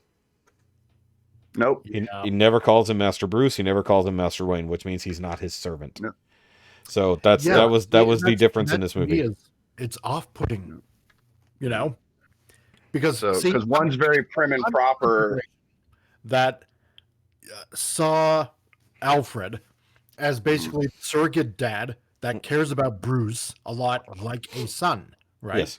Constantly calling him Master Wayne. That's to me, that's pivotal, right? Yes. In this, it just seems off-putting not to hear that. Plus, on top of that, after seeing him in, like Black Panther, just as the big mercenary jerk, I just can't get that out of my head, right?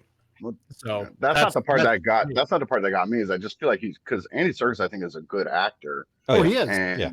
And he is, like you say, he's famous, so people recognize him. And it's very much, it was Steven Seagal at the beginning of Executive Decision. Yeah. Like, it was wasteful to have such a big guy and just toss him. And then same thing with this, is he was a good guy, and then He was in like 2 good scenes, and then you put him in a hospital bed, half bandaged up. It was nonsense from that point. Yeah. Except they did get that nice emotional moment. I appreciated that Yes, part I did because like Bruce that. needed I that. did like that part. Well, Yeah. I think the idea that he took him on both to protect him and to train him to protect himself was a good idea. And also, I'm glad we didn't have any forced flashbacks or anything. Also, that was great about this movie. There's like virtually no flashbacks. Like, you realize Nope. that everything is now and in the moment. There's no we're going The back only to things that were flashbacks were not mainline characters like the Carmine Falcones and stuff, exactly. like people that the normies would not know at all. They Yeah. did slight little flashbacks. But we for didn't them. flashback to anything about Batman's history. We didn't go back to a previous thing. We didn't go to anything else. Nobody said, "You remember when we did this and all this kind of stuff?" And then we get a flashback cutaway to that. No, we stayed there in the moment with the actors, and I love that. But the idea that he grew up not as, or I'm sorry, Bruce didn't see him as a father figure, but just saw him as a protector / person who's teaching him Caretaker. shit. Yeah, but basically saw him not. Actually, it was almost more like he saw him as a master in the martial arts sense, instead of the other way Right. around, where Alfred had skills in previous, more prim proper British gentleman level, Right. and his ability to fight was very rarely ever brought up, if at all. Not to mention he was super old. This Alfred also not super old, probably maybe early 50s at best.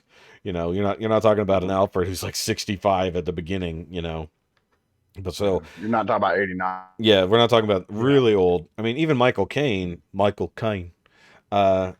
he was great in what he did, and he was very fatherly and butlery at the same time. But we also At the same time. and it was great. But he also didn't train Bruce to fight, so that's a different relationship you build with somebody, because teaching someone to fight means kicking their ass. Right. The Alfred being a sensei type to Bruce is more of a modern take on Alfred. Yes. I know. That's not up until the early 2000s you start seeing that come out. Would that be not New 50? Not even New 52. That would have been post Crisis probably. Mm-hmm. Yeah. So I mean, and it's not even in every version either. Nope. They did it with Gotham, the TV show. Yes. They in some of the, like, even like the animated Batman, like the old BTAS Batman. They mentioned that he had some kind of training because he would know certain things. Yeah, and he'd be like, it's from back in my old war buddies, and that he'd say stuff like that, but never that he trained him or physically taught him anything. He was always very against Batman, Bruce being Batman. This new one, they've kind of taken that. They've taken that antagonist out of it. Instead of being against him being Batman, he's against him being a bad Batman that can get himself hurt. So he does what he can by training him so he'll come home safe every day. I do think that is interesting in this one because it's one of the few times we don't see how or why he becomes Batman, like the actual character of Batman. So like we just have a Batman and we know his motivation for vengeance. Vengeance. Right. I'm okay. You brought it up. I'm going to say it now. Do it. That was dumb. I hated the fact. The only thing I hated more than that was the Joker tossing at the end. But the fact that everybody kept saying, every character that talked to Batman or around Batman referred to him as Vengeance at least fucking once in this movie. But I think the reason why is because that is literally he had to have said this multiple times.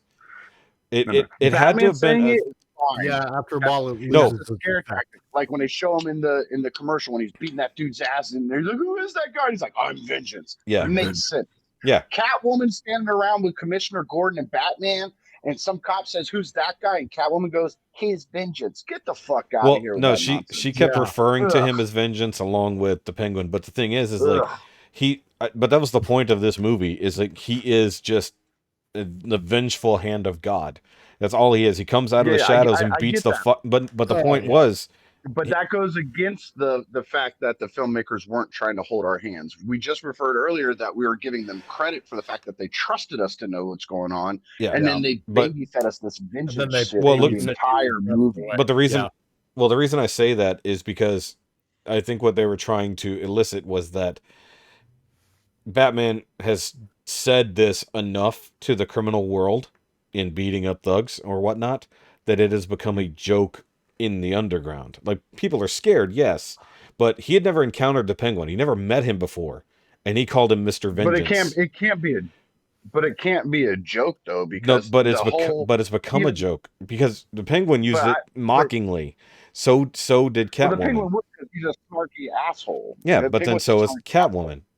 So she But Catwoman also did wasn't it. being snarky. She was calling him that because that's like his name in this movie. But that's what wasn't he's just getting those at. two. It was like everybody was doing it, but it offsets one of, again, I have to agree with Pinkerton, Yeah. that one of the best shot parts of that entire movie was the beginning, where you see all the criminals out doing that silly shit, Yes. and then they see the bat signal in the sky, And they're all then scared. they see a shadow, and Yeah. they're like, holy fuck, is that Batman inside that door that's slowly creaky opening, or is it just wind blowing it? Yeah. So you can't be that scared of somebody and then run around and mock them, calling them the Vengeance all the time. Well, that's because it's not the. Those two things offset each other. Well, the way I see it is that obviously the more boss level people who don't have to fight him one-on-one are the people who can mock that, because they're the ones who the goons come back to after having their ass kicked by Vengeance. That's right. They don't have their boots. But Yeah. he wasn't the only, Doing the but dirty work. it wasn't, he was the only one. That's what I'm saying. Multiple people kept saying it throughout the movie. I'm going to go back and watch it No, again. but what I'm and getting count how at many is different that he has a history of doing this. People know this. Mhm. And he's known as the vengeance guy. That was the whole point. That's why he suddenly realized, wait a minute, literally everyone is calling me Vengeance. Even this other guy over here who's now quoting me and taking on the persona, spoilers for the end of the movie. The whole reason he decides to change being Batman, or the way he does, or damn, I can't even structure that sentence properly. He decides to change the way he is being Batman because he realized he was only using it as a tool for revenge, basically taking out his grief on random thugs, people who had nothing to do with the murder of his parents, but he's literally beating up everyone for the same reason. He's not defending himself. He's not doing all these other things. He's literally just being this vengeful asshole who's going out there in the name of quote unquote justice, but he's actually just being vengeful to the point that people literally mock him for it because I'm going with the impression he has said it enough that people, like the people on the one side, like the cops and whatnot, know him as Batman. People on the other side know him as Vengeance, because it depends on your interaction with him and whether you even know that he's called Batman. So they jokingly call him Vengeance until he realizes, oh, this isn't even a joke. I've literally done this too much. I'm too fucked up in this to even see that I've become a parody of the thing I meant to be in the first place. And I get you, and I agree with you, and Yeah. I think you're 100% right on why they did it. I just think they overdid it. I agree I agree that she called him. I gotta agree. I think it's It overdone. was just too much. I think because the I am vengeance thing, that's old. I am vengeance. Yes. I am the knight. I am Batman. That's been around for 40 years now. That's not new. No, it's not. But he didn't go around every episode calling himself the Vengeance. Nobody referred to him as the Vengeance. No. Joe Back Blow then, wasn't going, did you read the news article about the Vengeance? Yeah. You know, it didn't have, it was too much. Because Let different Penguin do world. it to be a snarky asshole. Let him do it because that's what he thought of himself at that time. Yeah. And then let it have a completion of that story arc when he no longer refers to himself that way. Yeah. That is a perfect. He starts out calling himself that. Somebody's a snarky asshole about it. He realizes he's wrong. He no longer does it. Boom. Perfect story thread. Yeah. Just everybody popping to give it up. to give it an odd real life parallel, it's like it's like when SJWs go around calling everybody racist, it loses its effect, right?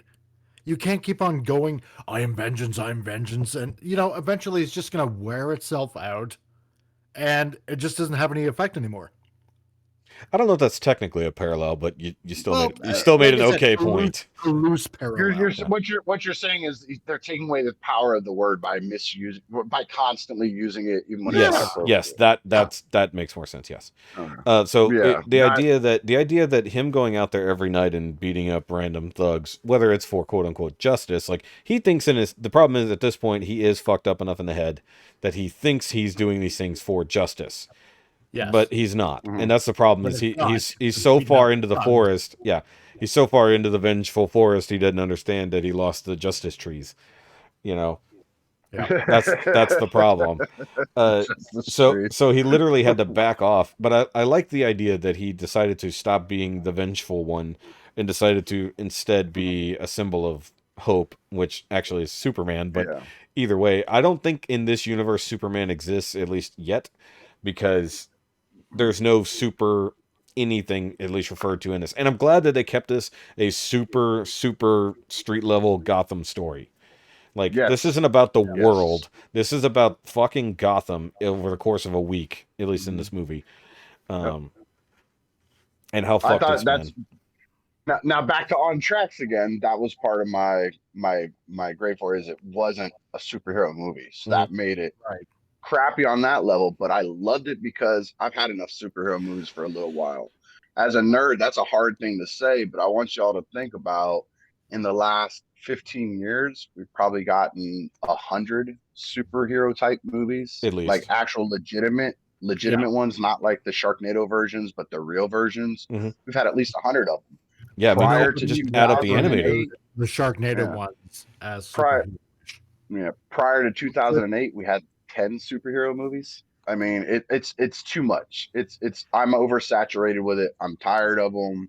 Well, yeah. And I mean, when they start steering into all these my Marvel favorite movies character, we're superheroed out almost.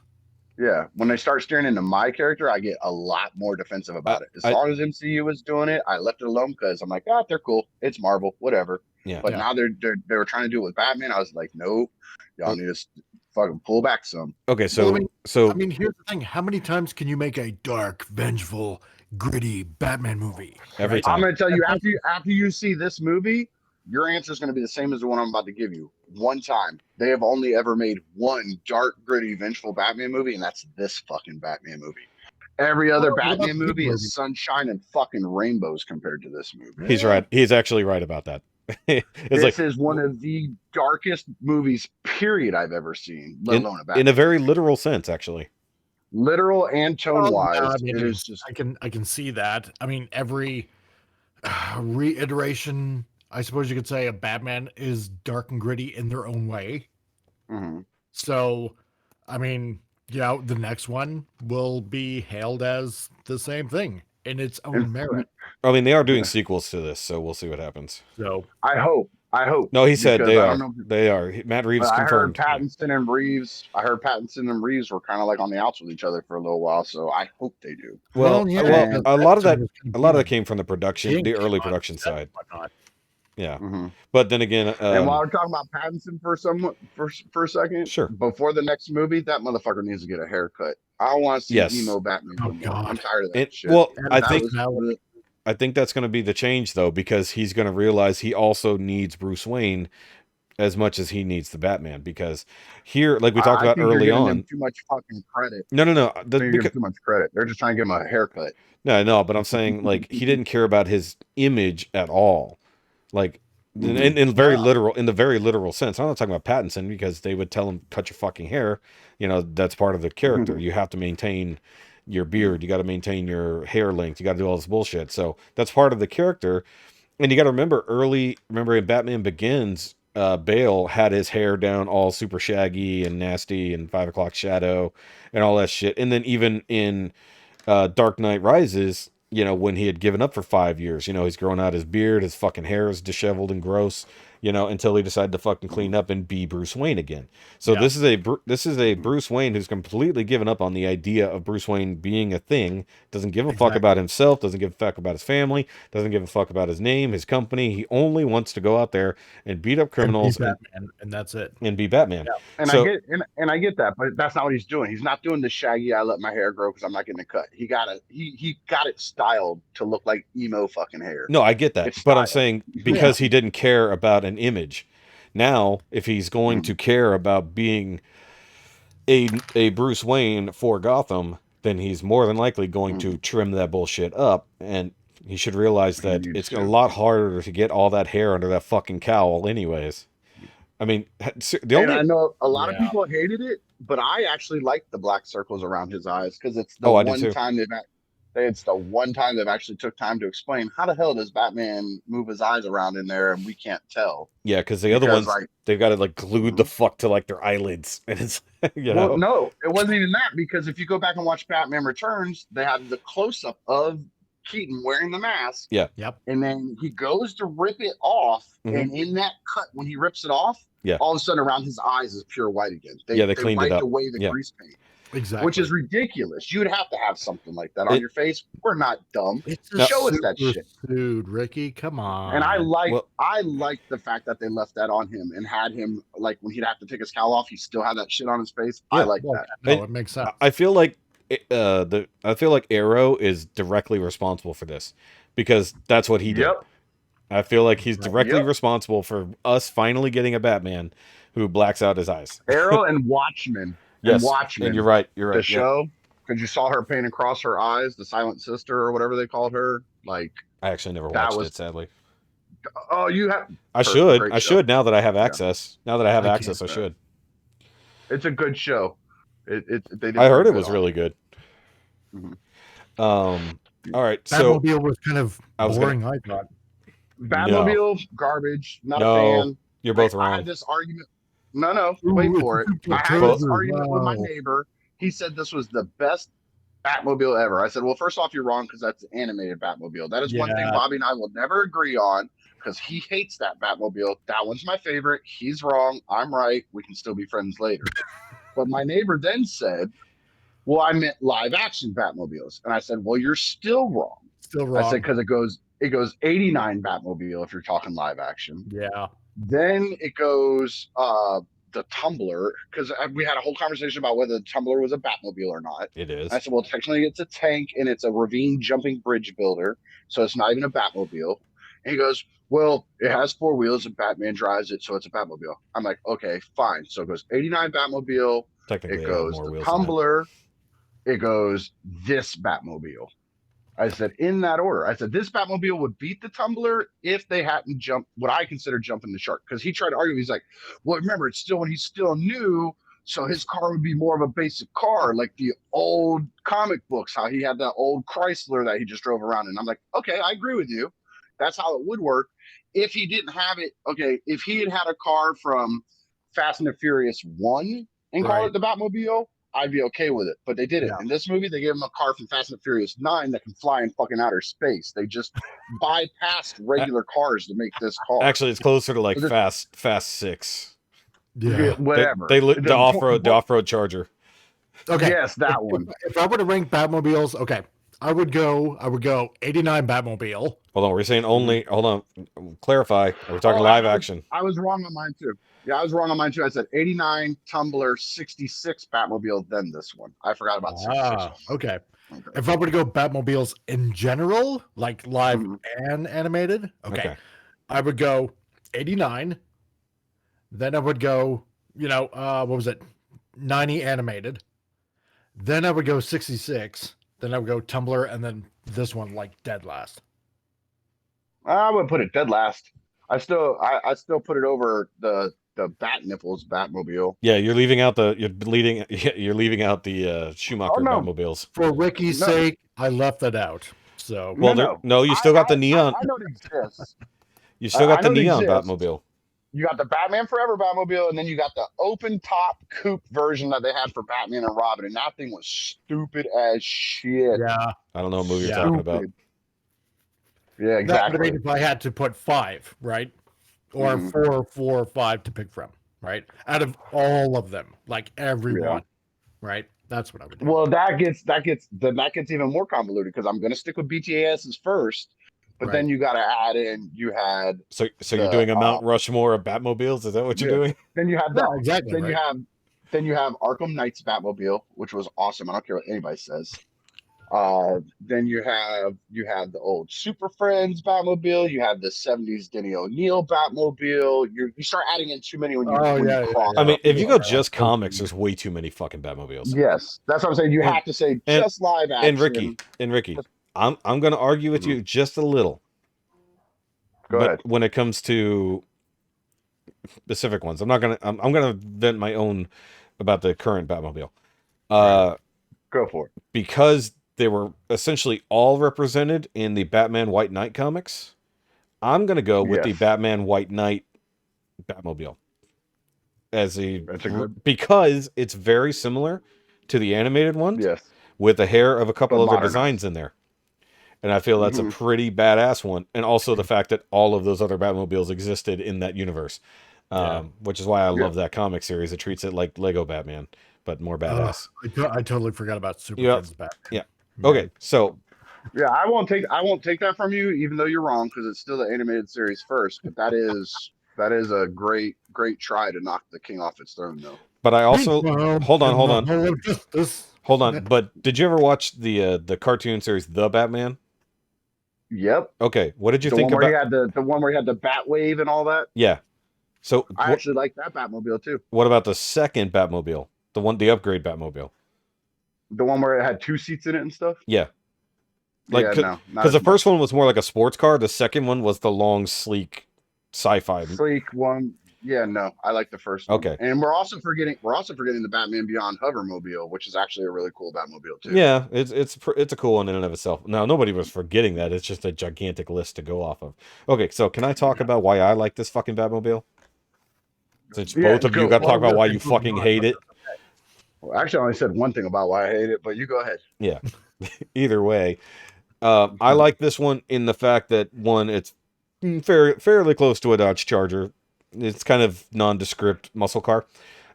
Just mostly more Charger than it leans like pony car, so it's a little bit closer in that aspect. I like the idea that we actually got to see it kind of being assembled. So we know that it's got real fucking working parts in it, not sci-fi horse shit. So I liked that. Like, you actually saw the fucking crank, the pistons, all the bullshit laid out there, the intake manifold. The only thing that's a little bit more sci-fi is the actual jet thruster that's built onto it, which I think is attached to like a V12 in the back or something. I'm not exactly explained. And I'm okay that it was not explained how this shit was built, and I'm good with it. And it wasn't... If they had left that off, I'd have liked it more. I like that they added it because it has become... It is a staple of the thing. But also, you would have a harder time explaining how he jumped over the flaming wreckage with just a car. Yeah. With the trucks, yeah. Yeah, so... But I mean, not really. They flew in outer space in just a car. Well, that was more of it. That was, I mean, it was better than Top Gear's rocket car, but not that far off. Because they really tried to launch a car into space where Fast and Furious pretended to launch a car into space. But you can't tell me that they weren't very similar. The fucking Reliant Robin versus a Fiero. Yes. But that also was not a Batmobile. But on that note, speaking of space, what? Who's seen the Obi-Wan trailer? Oh, we're gonna get there. Oh, we're getting there, Mike. It was in the notes. How does the new guy know it was in the notes and you don't know, Mike? He knows. Oh, I know. He's just trying to push it. But I just wanted to get to the fact that this was a more real. This is the best realistic take on a Batmobile. That's not something that didn't necessarily exist. Like the Tumbler was created specifically for this. This looks like a muscle car that somebody could just fucking build if they were just nuts and had money. The 89 Batmobile. Or give it a year, somebody will. Yeah, well, no, I'll go with you on that, Rikki. Do you even know what the what do they call it? Basically, it was a jet turbine that you attach to the diff of your car. Back in the 60s. It is a thing that existed. Yeah. It was fueled by its own thing, but it used the RPMs of the car to go. So it spun it up via your own drive shaft, and then it would load the fuel into it, and it would shoot. It didn't really work very well, but even in the 60s, they designed that shit. So this looks like a weird evolution of that.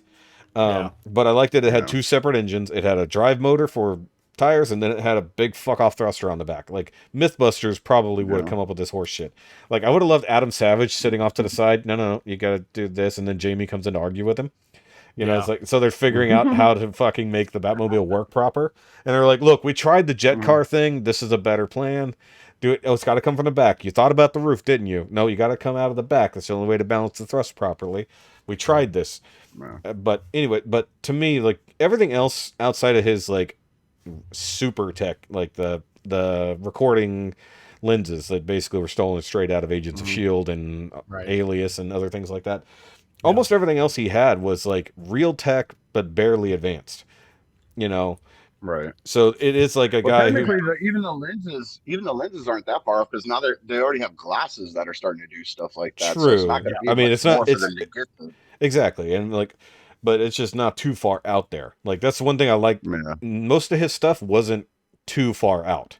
Like when you even get started into like some of the Bale stuff, like the later parts of it, you're like, okay, now we're really pushing it. You know, like he's got a targeted The EMP gun. eavesdropping thing and all that. Yeah, Yeah. all that Yeah. shit. So it's still really cool, don't get me wrong. But like, and the Tumbler was so fucking cool because they built the damn thing and it worked, you know? And just Yeah. like this, they built it and it worked. Well, at least car Well, wise. I don't know about fire. They built the '89 Batman. They Oh, built I the know. '89 Batman. I know, but that thing barely worked. It's like Yeah, the there's a video on YouTube, like the history of the oh no, Batmobile I've or watched something it. like that. I've watched it. Yep. It's like an hour and a half long, and they Yep. talk about all of them. They It's even bring George awesome. Barris in. Yep. Yep. Yeah. No, I watched it. That's a fantastic documentary on the history of the Batmobile and stuff like that. And don't get me wrong, I also love the '66 Batmobile. It was just super flamboyant and all that nonsense. But that's why I love that they included some red in this one, even though it was all black. It was glowing red, so it added a little bit of that flair to it. But that thing, the '66, looked almost like, especially with the flashing thing on top, it looked like a really ridiculous version of a police car, you know. And he's got all kinds of bells. And one of the things. Go ahead. Oh, sorry. Go ahead. No, the bells and whistles. Well, I was gonna say, like, even with all the other bells and whistles and stuff on it, it looks like a very modified police car. Like, you would treat it like an emergency vehicle, not an outright like, what the fuck is that? You know. But to me, also, okay, so you remember way back to in Batman Forever, you know, Robin steals the Batmobile and takes it out cruising, trying to pick up chicks.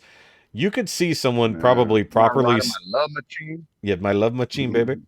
You could see somebody stealing this Batmobile and like literally rolling up to a fucking car meet and being like, "Yeah," and Exactly. or like But if like a more punk version, like go out and actually drag race against somebody just for the fuck of it. You know? And I think that might be like one of my biggest negatives against it is the fact that they went so realistic with it, but they went not realistic enough. If that makes sense. Like you either go full sci-fi and it's all the nonsense that can be the Batmobile, or you're giving them a souped up race car. Well, You want that They comic pushed past that. but that's what Yeah, I'm. they That's pushed what I'm. past that. But that's where I was getting at. The tech is like, it's not so far out there that you couldn't see somebody doing it if they had the time and money. Versus when you get to the Tumbler, that would have to be a military vehicle that somebody decided not to fucking use. Nobody's building that in their backyard out of a fucking Chevy Nova, you know? Right. It's like, I loved how he said in the movie, like he said, you know, we need to get bulletproof glass. Like he's seeing stuff that's wrong and he's already figuring out how to upgrade. Yeah. So to the next iteration. and Pinkerton, I think Pinkerton mentioned it. He said, like, even if you look at the bat suit, you can see that it's somebody put this together by shit that he bought. You know, like the armor. Because he's just wearing tactical pants. Yeah, he's just wearing tactical pants. And even his boots. I mean, he's just wearing tack boots. You know, and that's one of the things. First of all, I got to give it to anybody who had to wear that costume through this movie because they had to get heavy as fuck with all the rain they had to work in.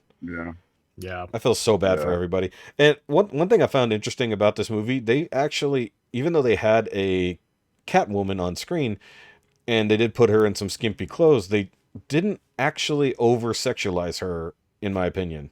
Yeah. I don't know if you guys felt that or They not. didn't overdo it. No. I thought they played her well. She's sexy, she's hot, she knows what she's doing, but she wasn't there for you to beat off to in the movie theater. No. You know, they definitely handled her very well in that one. And Zoe Kravitz, and of course Zoe Kravitz is very easy on the eyes. So I mean, there's nothing.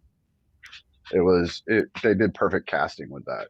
Well, it was easy to perfectly cast her because they literally went out looking for a Zoe Kravitz type. Yeah. Matt Reeves said that. They're like, we need a Zoe Kravitz type. Oh, hey.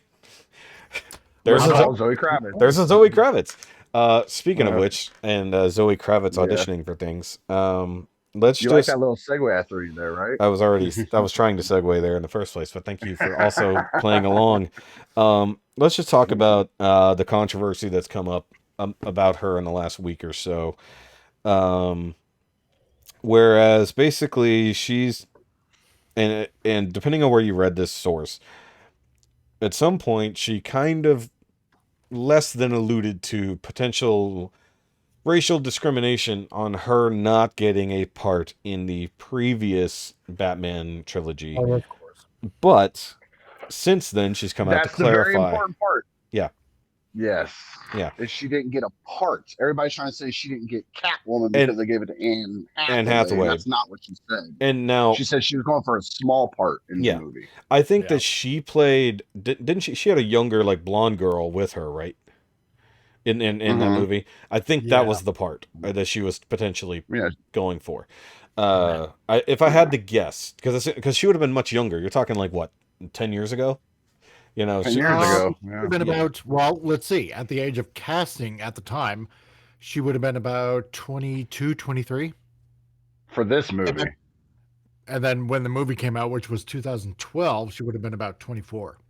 Zoe Kravitz is in her 30s? No way. Yeah, she's like 33. God damn, she's hot. Hold on. Let's triple check. Just real quick. Let's triple check.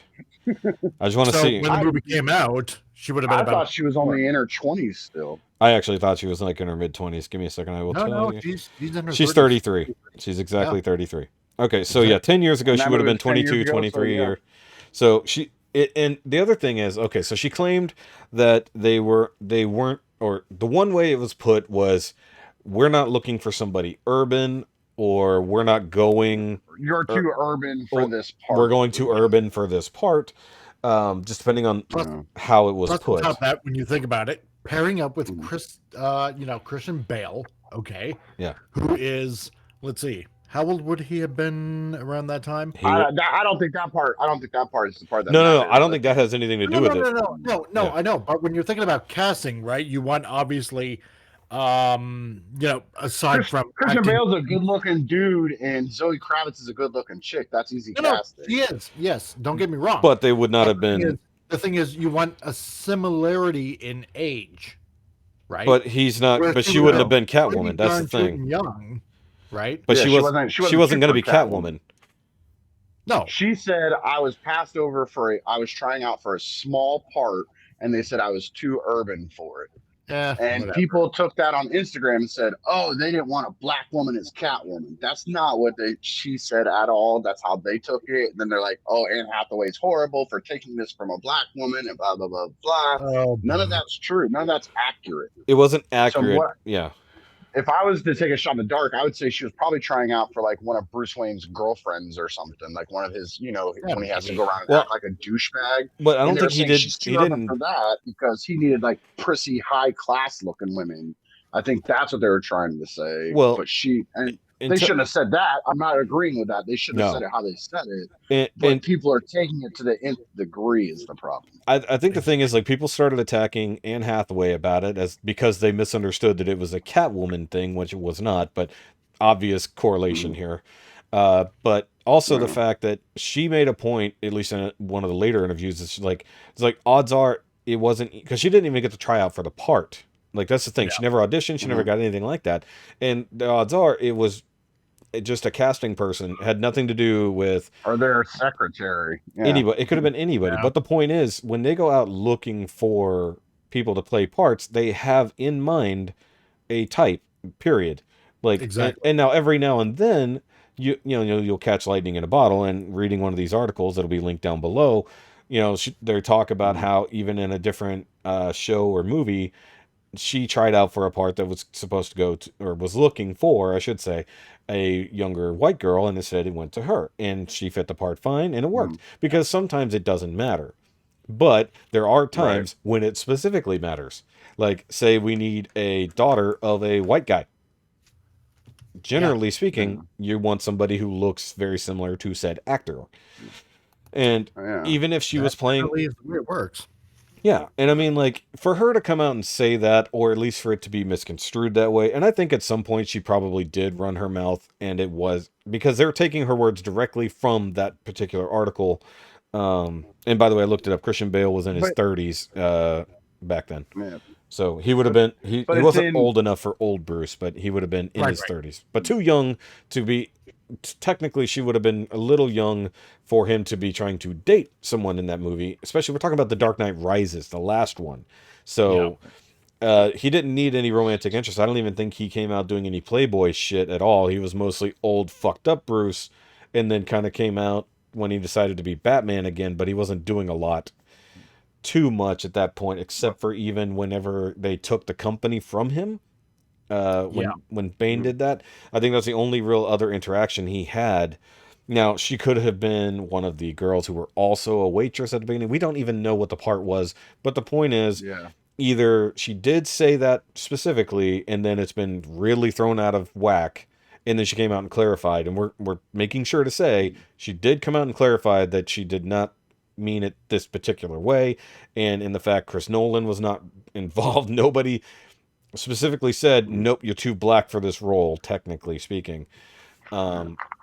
Well, this is the I'm going to say 3 words that completely shut down the whole argument of people being racist against her being Catwoman because she's black. And I'm going to try really hard not to get sick to my stomach while I say these 3 words, but it goes like this. Halle Berry Catwoman. Okay. Horrible movie. Horrible movie. Kind of a coincidence because we mentioned that last week. We did talk about that last week. We talked about that. But the idea that she's not just playing a Catwoman, she's playing Selena Kyle.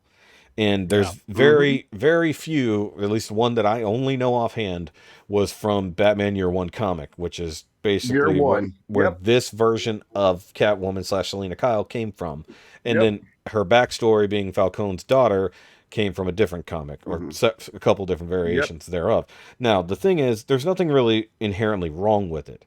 We now know that there's at least one variation of a Selena Kyle that is black and looks basically just like Zoe Kravitz. Technically, there's 2. Who? There's 2. Who? Eartha Kitt. Hold on. I brought this up last week.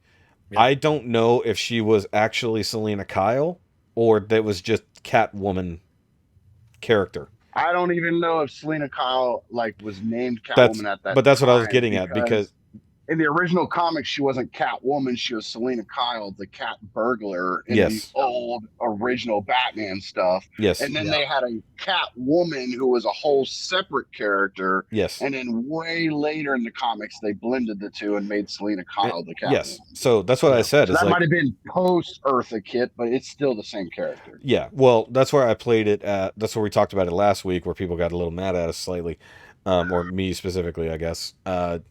The idea of a black Catwoman is not a foreign concept. Obviously, we're going back to the 60s where it was actually controversial. But the idea of a black Selena Kyle / Catwoman is a still modern idea, realistically. Yeah, from the 80s. When did Year One come out? The 80s. Did it? Okay, I thought it was newer than that. Mid-late 80s. No, it was at least the movie. At least the movie version of it was definitely more. The movie's new, but that's just because they started the animated stuff. So I'm just saying, but the comic itself was like 88, 89. Yeah, somewhere in there. So it still wasn't back crazy. In the 80s, we didn't care. It was. And nobody would care. Yeah. No, because if I remember right, Year One was his follow-up to The Dark Knight Returns. That's right. You had Year One was his next big one. Yep. And that's Frank Miller. Yep. Let me look. I just want to see when it dropped. 1988. Okay. But I said 89. I know. I was just checking. Fat points. Oh, what a nerd! Fucking nerds. Batman nerd. Back then, I was in my teens. We didn't care. No. Old ass. And like I said, it's thank you. Yeah. But that's where I was getting at. It's like it's not that it's a big deal that's the thing, but also if you couldn't be mad if they wanted to cast a white Catwoman and say, oh no, you can't, you gotta do. That would be the thing. It's like if somebody said, no, we got to meet a quota, we're doing this Catwoman black, that's one thing. But if they said, we're going to go with this very specific version of Catwoman that is black in this story, which still fits the story that they were stealing from, they borrowed basically from 4 specific stories to make this. Cool, no problem. The Black Commissioner Gordon, I think, was probably pulled from somewhere else, even though Jeffrey Wright totally killed that role. But he's also not out there blaming racism for not getting a specific role. Well, that's the thing. Oh, precisely. That's the thing is I blame the internet and people's abilities just to make big things out of little things. Because here's the deal. If she wants to say that, that's fine. That's her prerogative. And if they presented it to her that way, she is definitely in the right for saying, They Yes. said I couldn't get a part because I was black. They are definitely in the wrong. Yes. But if they said what we're looking for is a white woman with blonde hair and blue eyes, and you don't fit that, that is a whole different subject. Yes. But the biggest issue is the people on the internet now running with it and going after Anne Hathaway. It's not like Anne Hathaway walked in there and said, "Look, Christopher Nolan, you can't hire her because I'm white and she's black, therefore she can't be Catwoman." Exactly. That would be Anne Hathaway's part, or she would be in the wrong Yeah. for doing that. Yeah. If Anne Hathaway just went in and signed it, hey, they're looking for a Catwoman, well, I'm going to give it a shot, and they hired her. Yep. How is that her fault? Why would you yell at her for something they did to somebody else? Exactly. That's a misdirection of your anger. It's the internet doing what the internet does in a bad way. Which is garbage. In this case. And I would blame a lot of Twitter on this one, to be totally honest. Because so much bullshit comes from Twitter. And also, I could possibly want to trend and we want to be cool. Yes. Now she is. It's the classic, and not to sound racist, but it's the classic Chinese whispers thing. Yes. Right. I don't even know what that means, but I feel like I'll be racist if you. It's like when you tell somebody, and then somebody tells somebody else, but the message. Dude, Canadians are really racist. That's just called telegraph here in America. But the point is, the message along the way gets changed. The original story is not original anymore. Yeah. Somewhere along the way, it gets changed. Right? It's a telephone game, and it's the telegraph is what we call it. Of course, the media itself just embellishes so much to make it. You know, first of all, the cause division. Yes. And then and then to make a victimhood happen. I will say this though. Apparently, Zoe Kravitz is known for running her mouth a bit, especially going on a press tour for this. She's talked a bit of shit to Pattinson about his particular. I forget. Goddamn, I have to rewatch the video. I forgot exactly what it was. Not D&D, but there was something that he was. Maybe it was World of Warcraft. I don't remember.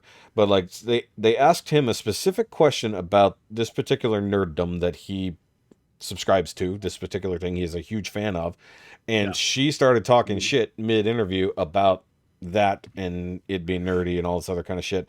Like in the middle of him trying to talk about his thing, she just starts talking shit.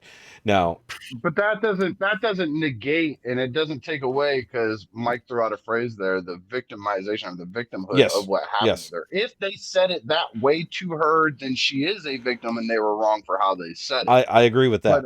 But I was getting at her running her mouth. Yeah. I got you. Anne Hathaway is also a victim for how people are treating her for something she had no control over. Exactly. That's wrong. The problem is when you read like that, Anne Hathaway about who plays what, it's up to the casting director. Yeah. The problem is how they use those salacious headlines to get clicks. Agreed. The headline on that article was, "That's right, Zoe Kravitz blames racism for not being Catwoman in an earlier Batman movie." Yes. Then you read the article, they reiterate that in the first paragraph, and then you get down to the second paragraph, and in the middle of that paragraph it says, well, actually, she said it was a smaller part. Then it real quick goes back to, but racism kept her from being Catwoman earlier in Batman. And it talks a lot about racism in Hollywood, and it talks a lot about stuff her parents have gone through, and stuff like that. Which is a thing, and none of those, they don't negate each other, but they're also not mutually inclusive of each other. It's not, it's causation does not equal correlation. Yes. You know what I mean? Or correlation doesn't equal causation, whatever the phrasing is. It goes both ways. So what am I, a genius over here using big 4-syllable words? I don't know. I'm from Florida. Yes. But this is true. They use those salacious headlines to get those clicks, which somehow get them paid. And it's nothing to do with that at all. But people usually don't read past that. And I'll prove that with a very simple thing that I just did in Realm of Collectors last week. I was talking to this guy, Dom, joking around and busting his balls in private chat. And it was a whole group of us. It's a group chat. And he said he was going to start muting people. So we started, okay, we're really going to mess with him now. So I slid over to his private messenger. I was like, I bet you haven't muted me here yet. And he laughed at it. He said, no, not yet. And I said, okay, I got you covered. I went and made a post in a group that we're both in, the Realm of Collectors. Yeah. And all I said was, hey there, Realm of Collectors members. Can everybody take time out of their day to wish Dom a happy that's why day? you did that. Okay. Yes, it was all just so that his phone kept going off with notifications of people saying stuff and liking the post that I made. Yeah. Well, the Oh. first two comments said, Happy Happy birthday. birthday, Dom. Yeah. So I went and edited the original post and said in the original post, it is not his birthday. This is just to tell him how much we love him. And still, throughout the next 30 comments that are on there, there's still a half dozen or more of them that say happy birthday.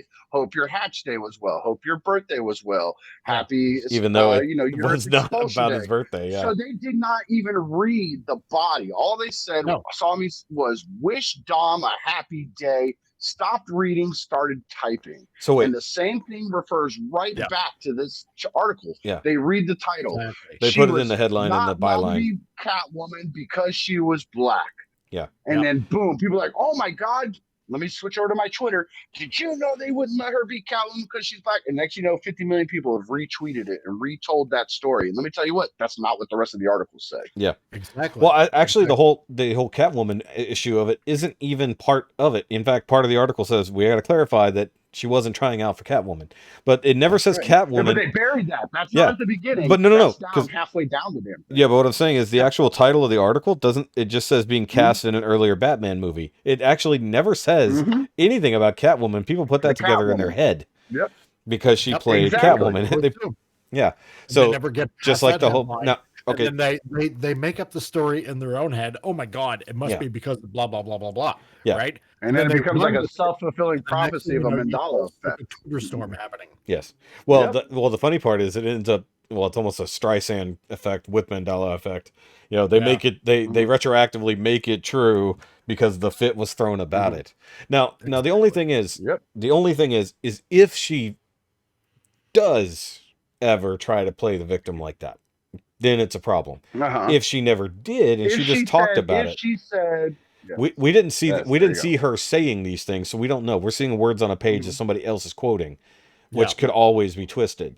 So if we saw her say, that could have been one sentence buried in the middle of something. Well, I'm just getting pulled that one because it sounds better. Yeah, but I'm getting at the idea that we're reading this happen. We didn't see this interview. So if she said it that way and she meant it that way, then she's kind of a bitch. If she just dropped it in casual conversation and they made it salacious, that's on them for being shitheads. Yep. Because we know the victim. We know there's tons of victimhood in, especially younger actors and actresses and everything like that. Especially when it's coming to race in this modern day, it's a huge victimhood complex. And don't get me wrong, there is shit that happens. But sometimes nothing happens and they turn around and play an extra big victim, like a particular case that someone just got convicted finally and sentenced for this past week, where they continually played the victim and it was entirely a lie, but they won't admit it. Either way, I'm just But the problem with it is everything in this world is extremes. You have the people on the internet going, Yes. well, it's racism because she wasn't made into Catwoman or given a part in Batman. Yes. And then you have other people that'll read that same article or watch that same video you were just talking about the person who played the victim. Yes. And it was not true. Then they'll take it to the other extreme and go, well, then, of course, all people who are victims are liars. The problem is the truth's somewhere in the middle. Yeah. It is a very real thing. And the fact that some people have misused that for their own selfish reasons doesn't take away 100% from the people that it did happen to. Let's use the recently discussed about the Bill Cosby situation. Yeah. And it was something like 60 something women said he did this to them. Let's say all of them were lying except for two. Let's say it was really only two women. Okay. But we find out that 61 of them were lying. In this day and age, that means all of them were lying. Every one of them. That's how people will react like that. They're like, oh, he's completely innocent. He didn't do nothing wrong. Wrong. There's still those two, and those two were victimized, and that makes it a very real thing, and it makes it bad. Or if it goes the opposite direction, one woman just jumped on the bandwagon. He did it to 62, and one woman jumped on and goes, I want to be part of this and get my name in the newspaper. Yep. That doesn't take away the fact that it actually did happen to these other women. And that's the problem in this world is everything is so extreme one way or the other. Yeah. And it's very much in the middle is where we should be. But it's the old adage also on top of this that you have to keep in mind, right?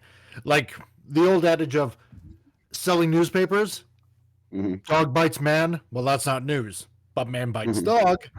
Well, that's something to read. Yeah. Right. Right. So whenever you add that, see, it's all on top of that. Working in media and stuff like that I have. I mean, even though it's graphic design, you learn media on top of that, how to report certain events and whatnot. The thing is, you have your header, which obviously grabs the audience. They go in to read the article. By about 2 to maybe 3 paragraphs down, you are so worked up that most of the time people don't even bother reading the rest of the story. Yep. And like what Rikki is saying in this case, right in the middle, it basically points out, it wasn't because of this and this and this, right? Yeah, the actual clarification is much further down in the article. That's right. Yeah, it's like one little quick people for the most part nowadays have pretty much the attention of a goldfish, which is about 3 seconds. Well, right? On top of that, let me just insert this here, because especially with people reading shit online, That's right. parts or paragraphs are separated by ads.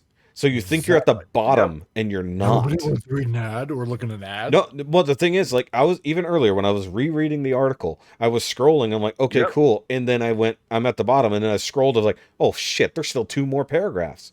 That's like, right. So the thing is, almost strategically done that way. I know, but that's the problem. It's like, if this was a newspaper, it comes to, okay, if you're going to call this an old school newspaper, I know we're all old enough here that we remember when things were just literally printed on paper and dropped at your door in the morning. But the idea that the important shit was at the top and above the fold. And if it was below the fold, odds are you weren't going to grab people to get their attention with that. Nope, but generally speaking, people would eventually read there. But that was just to sell said paper in the first place. You put the big thing in big bold letters, and then you get it as you go. But now you're talking about entire chunks of articles further down the page, and they don't even know there's a further down the page. Not just that they quit reading, but because it looks like it's done. Because and on top of that, it's digital. Yes. Remember this. It is digital. Because later on, you can always go in and edit it. And they do. And then they don't often tell you that they have. And they constantly do. Or because they can easily say after a while, if something gets really out of hand, oh, no, we never printed that. Yeah. Unless you take a screenshot. Well, here's one thing. Print on paper, that's permanent. Yes. That's why there's certain... the thing with the pop-up ads, that is one thing. See, I'm very obsessive and OCD kicks in. So when I'm reading something, a pop-up ad pops up, I'll close as many times as it takes to finish reading what I'm reading. A lot of people, they'll give up. They're like, I'm tired of dealing with this. It's going to give a virus. They just give up. Yep. And they'll just shut the whole thing down. Yep. And to go back with your correlation of printed paper, as soon as you start talking about it, my thought was this: imagine holding a newspaper in your hand, folded in half. You're reading the thing down to the fold, and as soon as you get to the fold, you go to start rotating the paper, and somebody just walks up, slaps it out of your hand, and says, "Nope, you're done reading this." Yep. That's what those pop ads are doing. Exactly. No, they come up and start talking to you. They just come up and start talking to you for 10 minutes, and then you go, okay, well, I'm going to go about my day, not finish reading this paper. And then this my break's over. I got to go back to work now, so I only know this much of the article. Exactly. And in this easily triggered world, they're only going to read like maybe 1, possibly 2 paragraphs, and that's it. And that's where they're going to put their little meat and potatoes of the article of the triggering that they want happening. It's not even the meat and potatoes. That's the problem. The meat and potatoes is the shit they need to know. Of the triggering that they want happening. That's what I'm saying, right? Yeah. So not the actual substance of what actually happened. Yeah, exactly. And that's why they put it lower. And I feel like, at least in this exact specific situation, had we had the ability to see this interview, to know what was said and how it was said, it's over. However, now article after article has to come out where she's now being interviewed by someone asking about another interview because we need the clarification on what did you mean by this? How racist is Christopher Nolan? And whenever she has to say, look, okay, hold on. I know what I said, but that's not what I meant in that way. And now that I've reread through both articles again, I believe her more on the clarification than I believe the outrage from the first post. Because everybody jumps to rage so quick nowadays. Everybody jumps to the quick conclusion about the original meaning. No one wants to look into it deeper, even was in the same article as we're talking about. But the fact that she said, whoa, whoa, whoa, hold on, now people are getting in this way too far, and said, we need to hold up, we need to talk about this in another light, because something that, especially in modern media, is very much not taken into consideration or purposely manipulated is framing. And when you frame an article, it's literally that first chunk of thing. It's like it goes even beyond the headline and the byline. Framing of the article is how the writer directs you emotionally. And your emotions. No, that's what I'm saying. It directs you emotionally into said thing. That's how they put it, to get the result they're going for. Because it used to just be you give the information and people draw their own conclusions. Now it's how do we sell you the information? Yes. Exactly. And see, that's the problem, because even if you take this article away, it's too late. The damage is already done, and people are still going to run with it no matter how many times you clarify that, oh, this was an error. Oh, we made a mistake. It doesn't matter. Stuck. The problem with it being digital like that the same thing with like Facebook and all that is the more clicks something gets, the higher up a feed it moves. Yes. And a salacious title will get more clicks than the other one. So even this one where she's rebutted it and said, look, I said this, but this is the whole thing that I said, and this is how it was meant. That's not getting as many clicks as the racism stopped her from being in Batman. It is also, to be fair, it's newer. Go way up. Yeah, but that one's still the old one that's getting 1,000 clicks because somebody's like typing on their Twitter about racism in Batman. Yeah, they're gonna go Google that article and click on it. That's gonna run it up the feeds higher than even the new one. Okay, that's you know what I mean? It's gonna we're in such a hair trigger society. That's gonna get more clicks than the actual truth. True. Now, I'm gonna give it one last example of how framing something and how putting it out there in a specific way can alter how something is seen and perceived and shared and how it's going to emotionally manipulate somebody. I'm going to drop this and then we're going to move on to our next subject. Okay.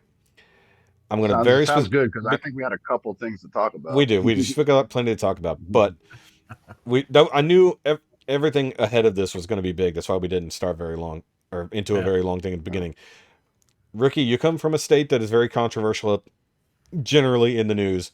There is a particular bill that was just passed in Florida that has been completely misframed in the public.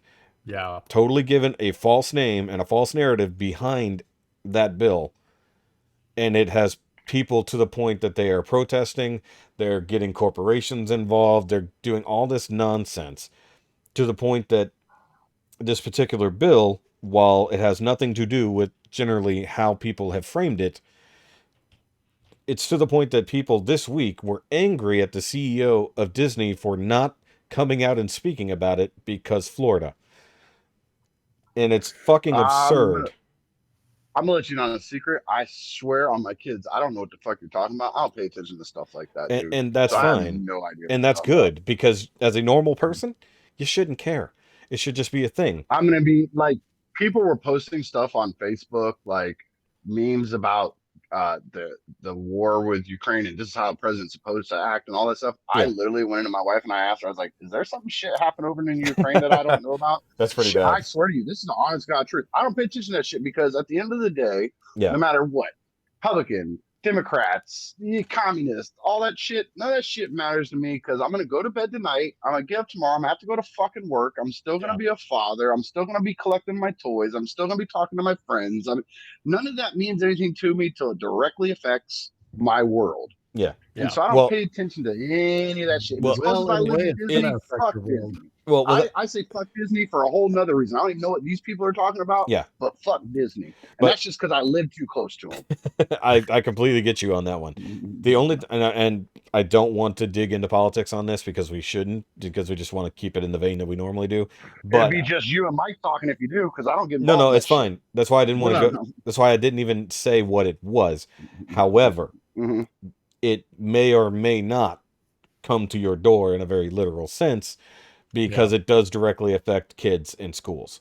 So it's Exactly. so that in that case that may be something that But I don't know if it's true or not because my wife's a teacher. She's a master's degree ESE teacher, okay. so I'll know about it long before any of the other Okay. people go freaking out about it It, because it'll affect her job. we'll talk about it off air. I'll at least bring it up, but Okay, I don't want Yeah. you have to but don't, explain but it my to me, and I'll ask her about it. and that's fine. And Because that's we fine. don't want the triggering to happen. Yes. Well, the thing is, I don't want it, the rest of it to be about that because it's a personal All conversation right, that we should have. cool. But that's why I So we'll said, talk about it yeah, off mic. Let's talk about some Ninja Turtles. I saw something about Ninja there is Turtles that something had about me Ninja super Turtles. fucking hyped. Yeah, But buddy. we'll Let's get go. on to the We'll good talk shit. about.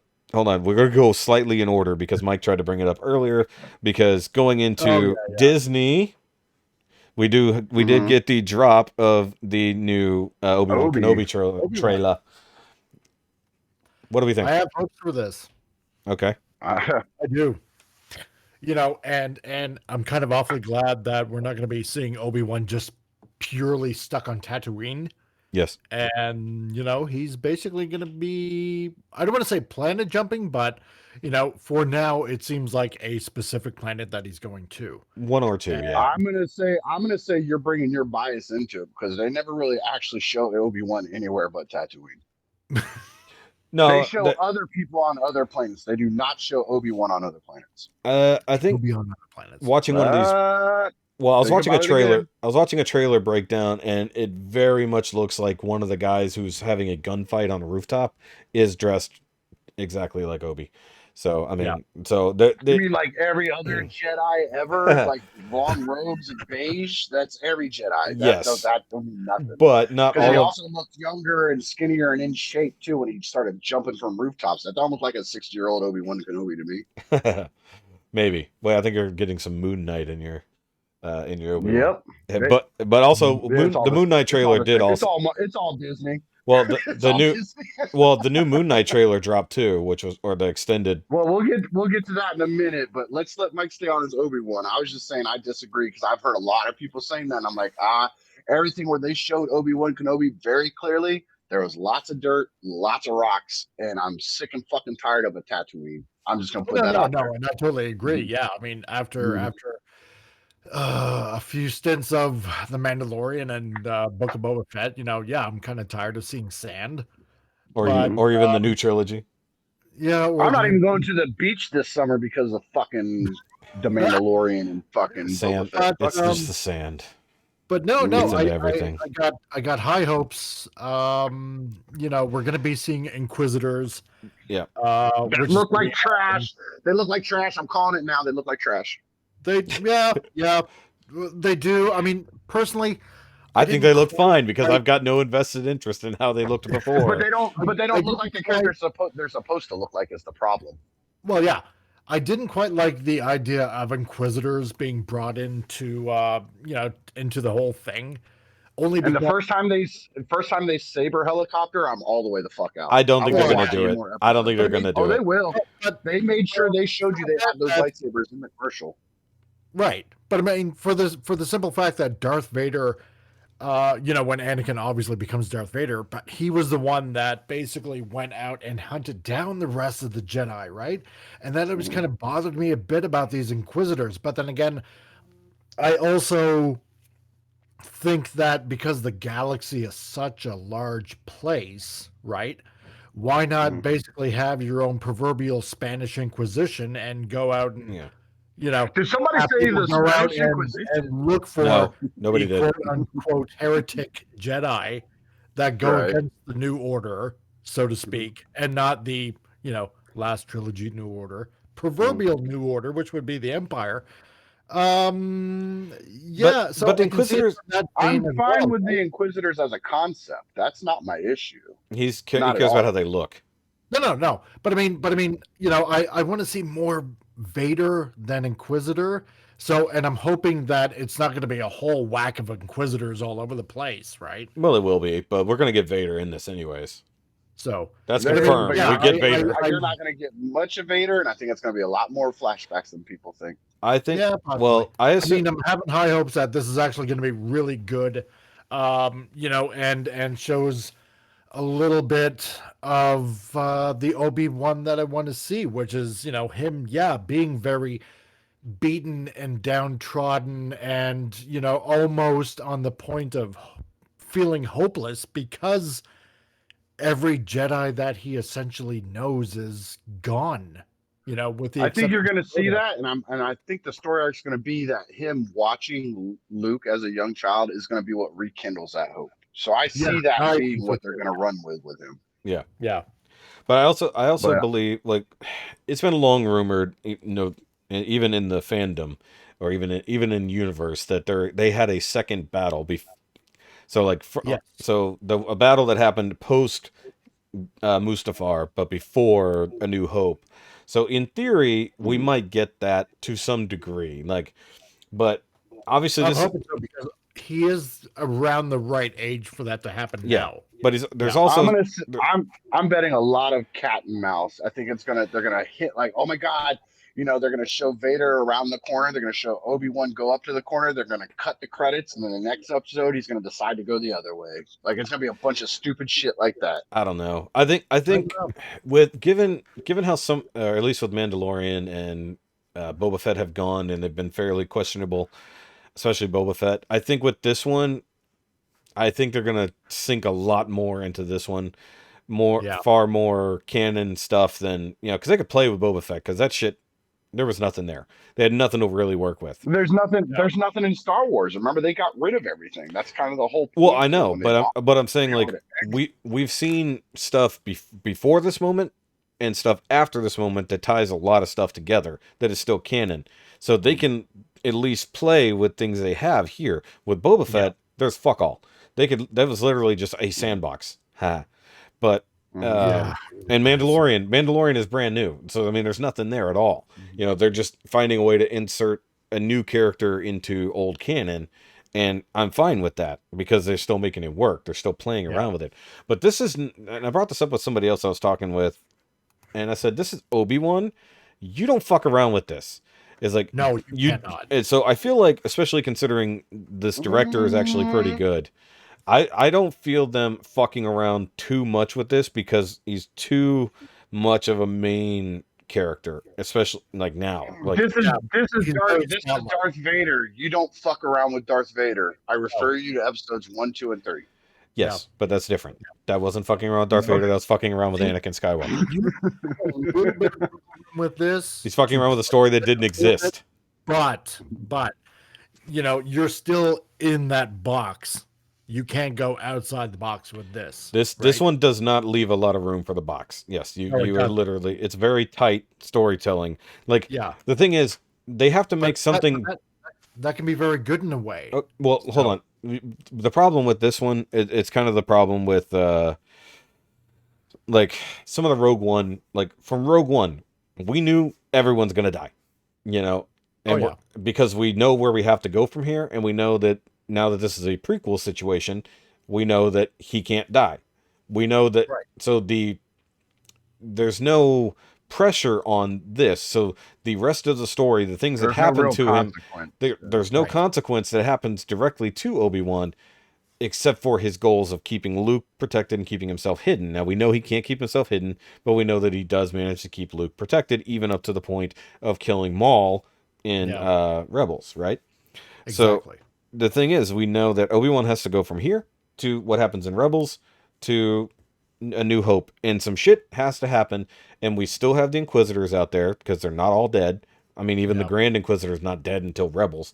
So, we know he doesn't kill him here, which means he probably doesn't even interact with him here. So that's why we have new Inquisitors that we haven't seen before, and like one or two that we have. So we know that Technically, exists. the new Inquisitors we have, they're from the game. Well, no, because even there's one that's sitting at the table that we have no idea who they are, and they weren't in the game. And even the one that we see the most, I already forgot her name. Not Risa, something like that. The character. Something like that, yeah. She like is not known sister before. or whatever it was. Yeah, so we still haven't seen her in particular, but also Fallen Order came before this, and Cal Kestis is still alive. So there's rumors that maybe we'll get a Cal Kestis drop in, maybe whether it's a quick cameo or whether he just literally comes in to fucking do something, or maybe they even bring him in as a fake out, like, oop, we think we killed Kenobi, and then it's actually Cal's dead, because we don't know what happens to him past all this. You know, it's Right. almost like Dash Rendar. Right. It's like, even though Dash Rendar isn't technically part of anything at all. Also, where is Shadows of the Empire as a series? Come on, motherfuckers. As a Dude, remake. I would love to see You that you happen. don't even need most of the main cast of Star Wars to make that happen. Exactly. That's the problem. Is Disney's afraid of that shit. But Dude. no, They're that's the problem. afraid Is to they're leave that. but they're They're worried about the afraid to leave that shit movies. alone. I know, but that's the problem. Mhm. But it's all played with some bullshit But character that we've ties never in heard of. because technically they showed the Outrider in episode 9, so did? they could get away with having when all the spaceships came in at the end there to attack all the Was it? fucking Star Destroyers. Episode 4. There's a freeze. Somebody pulled it out of a freeze frame. You can't tell Yeah. if it's them in there driving it, but it's the same class ship. It's another. And in the remastered episode 4 as well. Mm-hmm. Oh yeah, yeah. We don't talk about the remasters where they just drop in a whole bunch of horse shit. It's Well, still that's in like- there, and that's I like- believe it's Dash Rendar. That's like what That makes episode? it canon. What is? That Hold makes on. it canon though because they said those movies count. well- Exactly. Also, the Millennium Falcon somehow in what was it, episode 2 or episode 3 on Yeah. Coruscant. Mm-hmm. But then again, this was long before Han had it, so it wouldn't matter anyways. But that's the thing is it doesn't necessarily mean it's a Millennium Falcon. It just means it's that YT 1000 or whatever the hell the ship 1200. is. Yeah, the YT 1300. Yeah. Yeah. But no, I See? think I Look at do all think these I different do numbers. think they said it is specifically supposed to be the Falcon though, like specifically. But it doesn't matter. The other, well, I believe if I remember correctly, in that scene in episode 9, I think the Serenity is technically in there too. Like somebody just threw that in there for fun. And the Ghost, I think Oh, the Ghost Enterprise. is in there. The Enterprise is in there. No, it's No, not. no Shut shit. up. The NCC 1701 is in there. Somebody threw it in way in the Bullshit. background as a joke. No, I'm not joking. They actually said that. It's like, I'm no, gonna we go did. back and watch it now. But there's no way to confirm it because it's one of those ones that's buried in there. Like you would have to literally have the file to look through the shit. But no, they threw in a shit ton of ships just to fill it out, whether it's Star Wars or not. But they said that there was an Enterprise in there, and I believe somebody said the Serenity is in there from Firefly. Well, Rogue One, the Ghost showed up.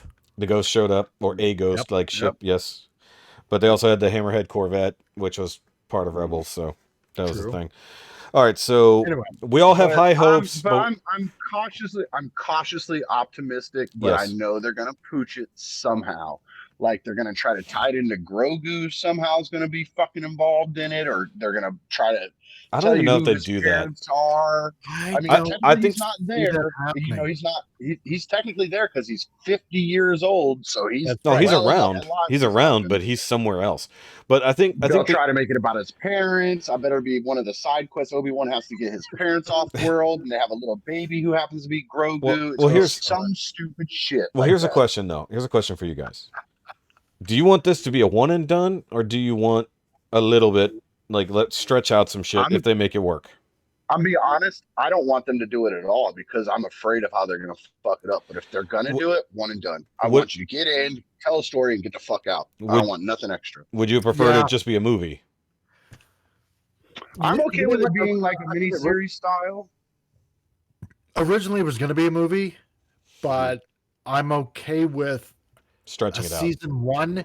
If it's done well, maybe a season Nope. 2. No, Stop no, talking, no. stop talking. I think, No. I think. I personally wouldn't go that far, but yeah, like Rikki said, do a one shot.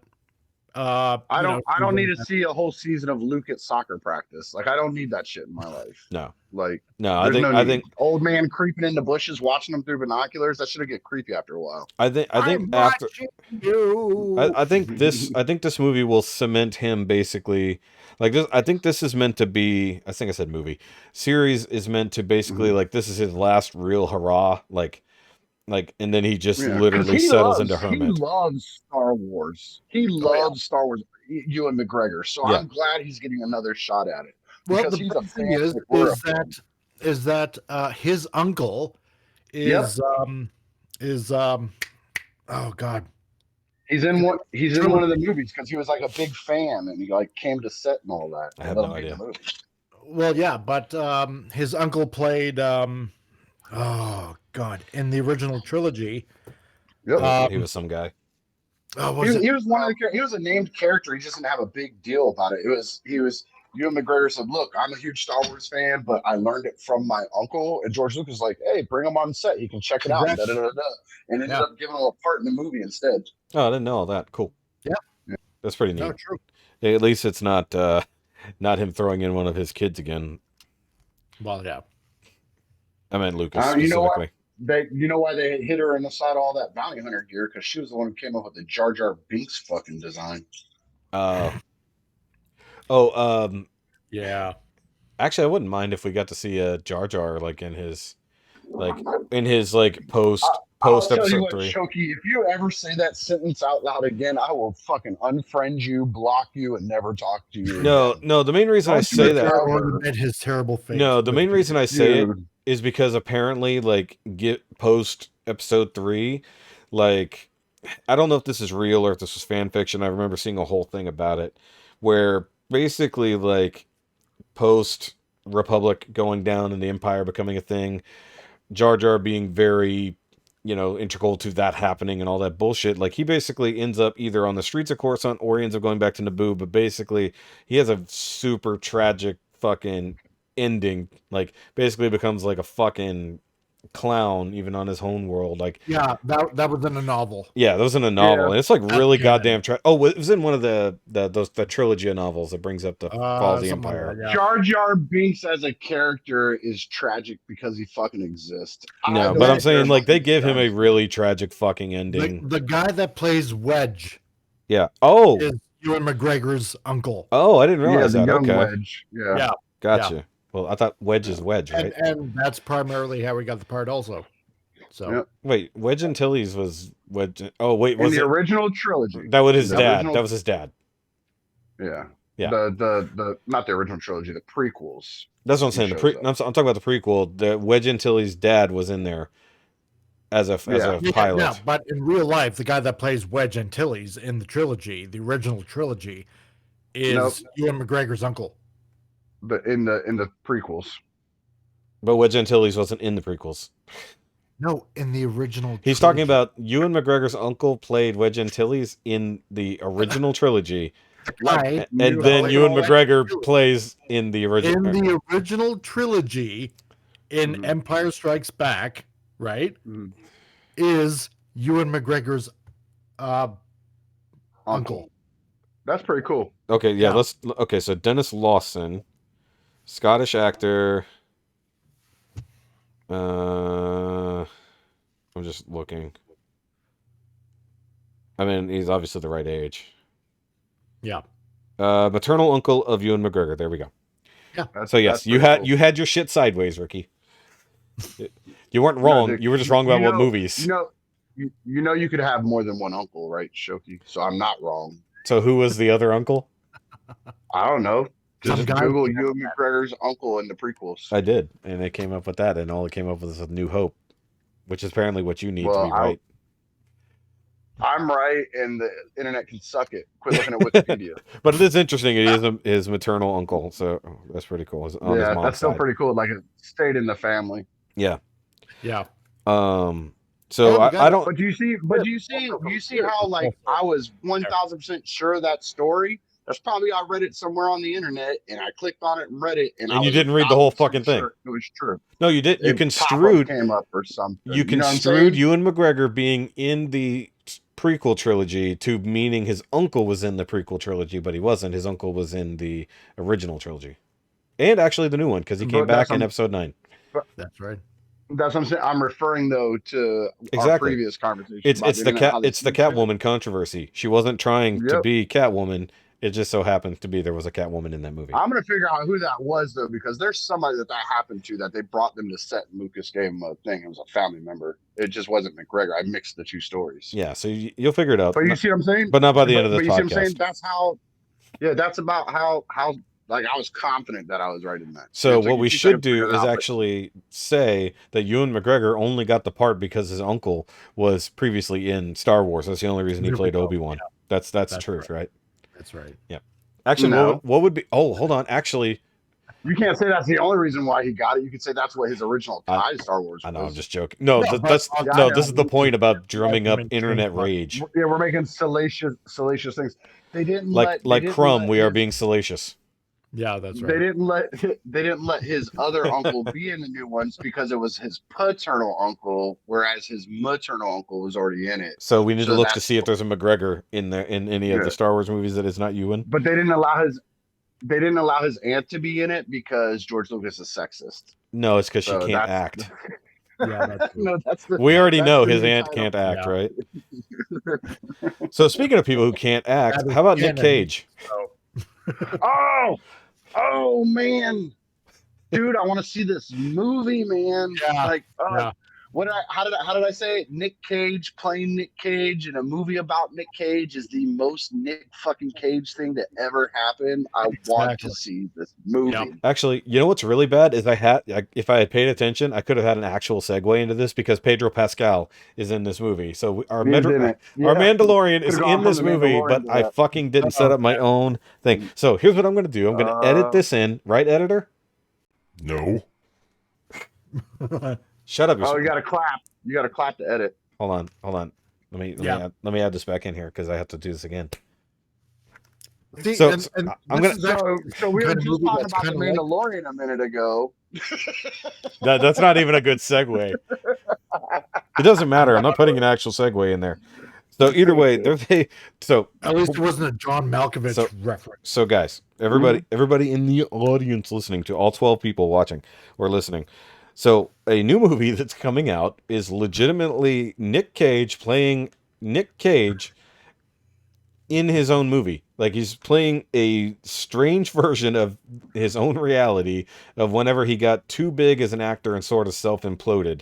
And it's actually called The Unbearable Weight of a Massive Talent. And he's actually supposed to be playing a younger version of himself for when everything really fucking went wrong and he lost all his money. And to somehow get it to make amends, he becomes like a spy to go to go spy The on way this. it looked like is he was doing like one of those, have to jobs for money. Yes. And like this guy was offering him like $1 million to come be at his birthday party or Yes, something. exactly. Yeah, it's the And desperate. then while there he found the CIA. He said, "Hey, you're hanging out with like the biggest drug dealer murderer in the world. Here, spy for us." Exactly. And the weird thing is awesome. the funny part is they give away a lot, so I gotta wonder what the fuck Yes. else crazy shit is gonna happen in this movie. Well, yeah, because it's like Nick Cage playing Nick Cage, being Nick Cage in a Nick Cage movie. So it's Nick doesn't Cage spell out. conception. It's It's the whole concept right there. I feel like this is Joe's ultimate movie. I actually messaged Joe after I started when you sent me the list of stuff we're talking about. Yeah. I saw that and I sent that to Joe and I told him the same thing. This is Nick Cage playing Nick Cage in a Nick Cage movie. It's the most ultimate Nick fucking Cage thing ever. Yeah. Yeah. And I told him, I was like, and I capitalized, I was like, Bobby's gonna hate it. And then I was like, you guys, and he started laughing. I was like, you guys need to do one of the watching commentaries with this movie. Exactly. Oh God, yeah. This needs to be the one y'all do that. I think Shaun brought it up in the chat this week, and I was like, "What the fuck are you talking about?" So I googled it, and I was like, "Holy fuck!" Yeah. It's like this is absurd. Like This is so over the top. It is so over the love it. top, and it's going to be fantastic, and it's also going to be terrible. It's going to be both. It's gonna be. I want to see Nick Cage face off with Nick Cage. I want him to peel his own face off and put it on another version of himself and peel that face off and be confused that he still looks exactly the same. The main cast is pretty good in and of itself. I mean, we got Nick Cage, Pedro Pascal, Sharon Horgan. I'm not sure who that is. Ike Barinholtz. I know that guy. He's pretty good. Alessandra Mastronardi, Jacob Scipio. He's pretty cool. Lily Sheen. I don't know if she's related to the Sheen directly, but then also tiger blood. Yeah, perhaps. But then we legit get Neil Patrick Harris in this, so you already know it's going to be nut bar in this. Now, is he playing himself? Off the tail, I don't know, but coming off the tail end of the only good part of the new Matrix movie, it's going to be awesome to see him. I don't even give him credit for that. I pretend that movie doesn't exist. No, he was awesome. He was the only good thing about that movie. No, the only good thing about that movie is that it ended. Yeah, Oh Jesus. That's the way I put it. That's exactly how I was put it. so bad. The seat I had was actually pretty good in the movie theater. That was actually not bad. Actually, I went to the movie theater. I watched it at home online. Actually, yes, my couch was Yeah, I significantly HBO Max better. that one. Yeah. Oh, Tiffany Yeah. Haddish is in there. Sorry, I didn't want to leave her off. I didn't want to be that way, but Tiffany Haddish is in there. She's actually really good That's the too. one that's gonna be good. Yeah. Yeah. Yeah. So no, I think this movie is absurd, and I'm definitely gonna watch it. Now I don't know where it's coming out, if it's gonna be full theaters or streaming anywhere, but it'll be worth It it. better be on HBO Max or Netflix, or I'm gonna be I mad. mean, as it's gonna hell. be like I think it's rated R, so I'm pretty sure that's not gonna be a problem. But HBO Max at home would be fucking fun. I don't know if you actually go. Oh, speaking of which, I assume you definitely saw the Batman in theaters, right? Yes. So Yeah, this one's going to be April 22nd. yeah, so it's coming. It's coming up soon. Why wouldn't this be on 420? Like, this movie is definitely a 420 movie. Let's be honest here. Oh yeah. But either way, no, I was just thinking about the. So they brought it up on Nerd Rage. How many people were in your theater when you saw Batman?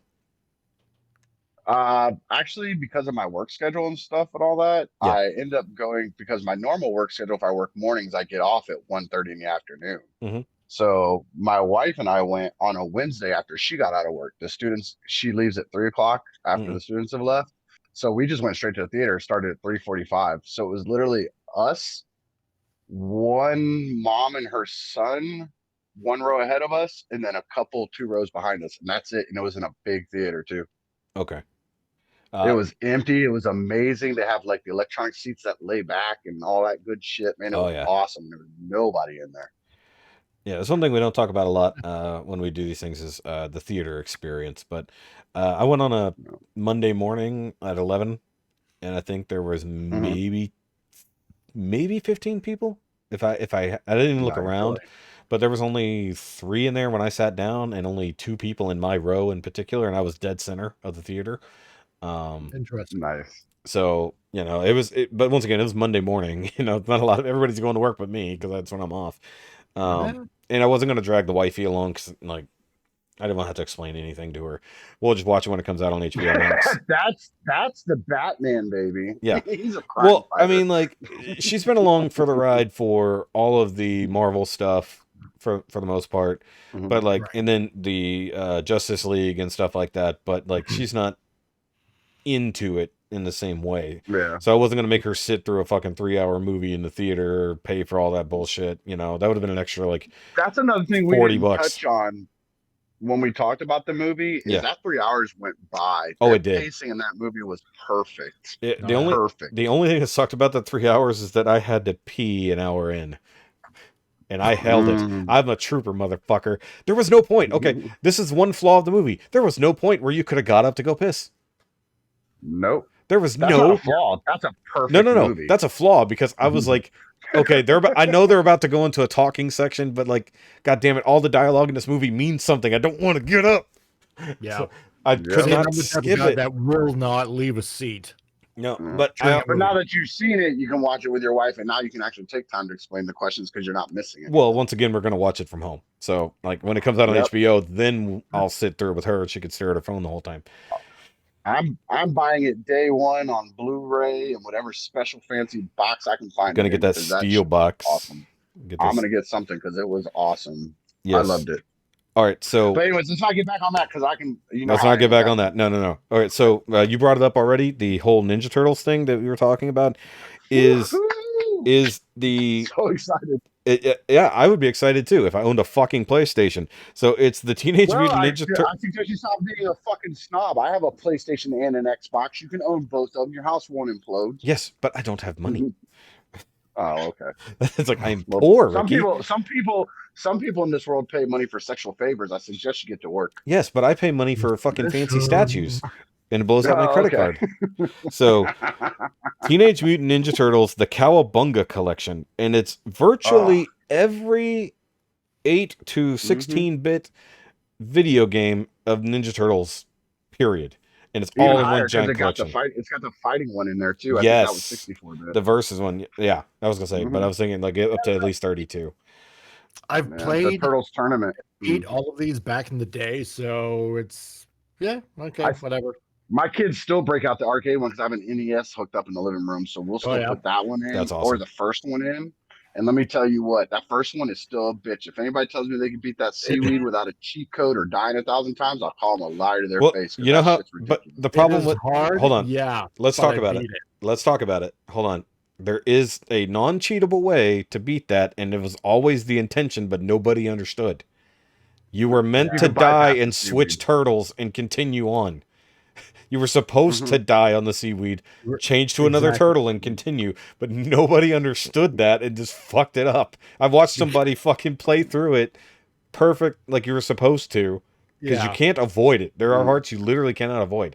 But that was the point. It was meant to eat lives, but get through it with at least one turtle left over. But everyone has always fucked it. I've never gotten past that level, period, on the first one. But Exactly. me, I played Turtles in Time a billion fucking times as a kid. Yes. Either arcade, Yes. The hoverboard. the hoverboards were great, Oh but my like God, yeah. that was just one of the best beat 'em ups, especially on the SNES. It was.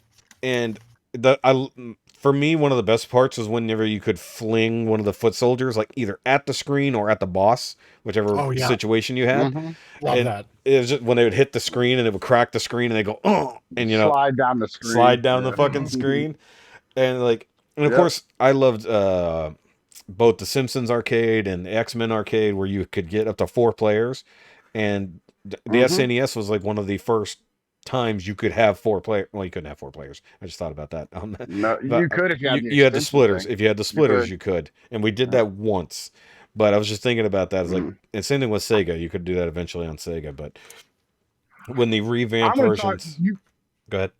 Sorry, go ahead. You brought up the multiplayer arcade cabinet, Yes. and the one that everybody forgets to mention, and I swear I sank hundreds of dollars worth of quarters into it because I loved it, was the Moonwalker game where you could be all the different metal Michael Jacksons. See, I never played Moonwalker ever. Oh my God, Never that seen game it. was awesome. It was at the bowling alley. I used to play the shit out of that game. Wow. I knew don't- it existed on the NES, but I never saw an arcade cabinet for it, period.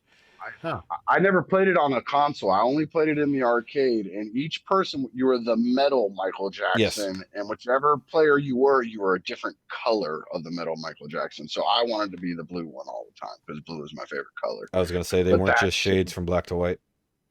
I'm I'm getting canceled again.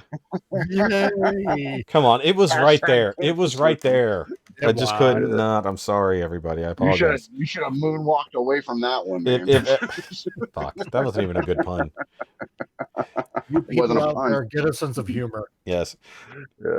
But It's a joke. that was everybody always forgets that one when they talk about cabinets. But let's talk about turtles because that game, I'm so excited for that shit. And I'll tell you what, on the interwebs where there's witnesses that can always check you on it, you're always invited to come over to my house and play it, Shoki. We'll play it together, man. Sure, I'll just fly to Florida to come play Turtles with you. Or drive. I've driven to Dallas. It's only 12 hours, dude.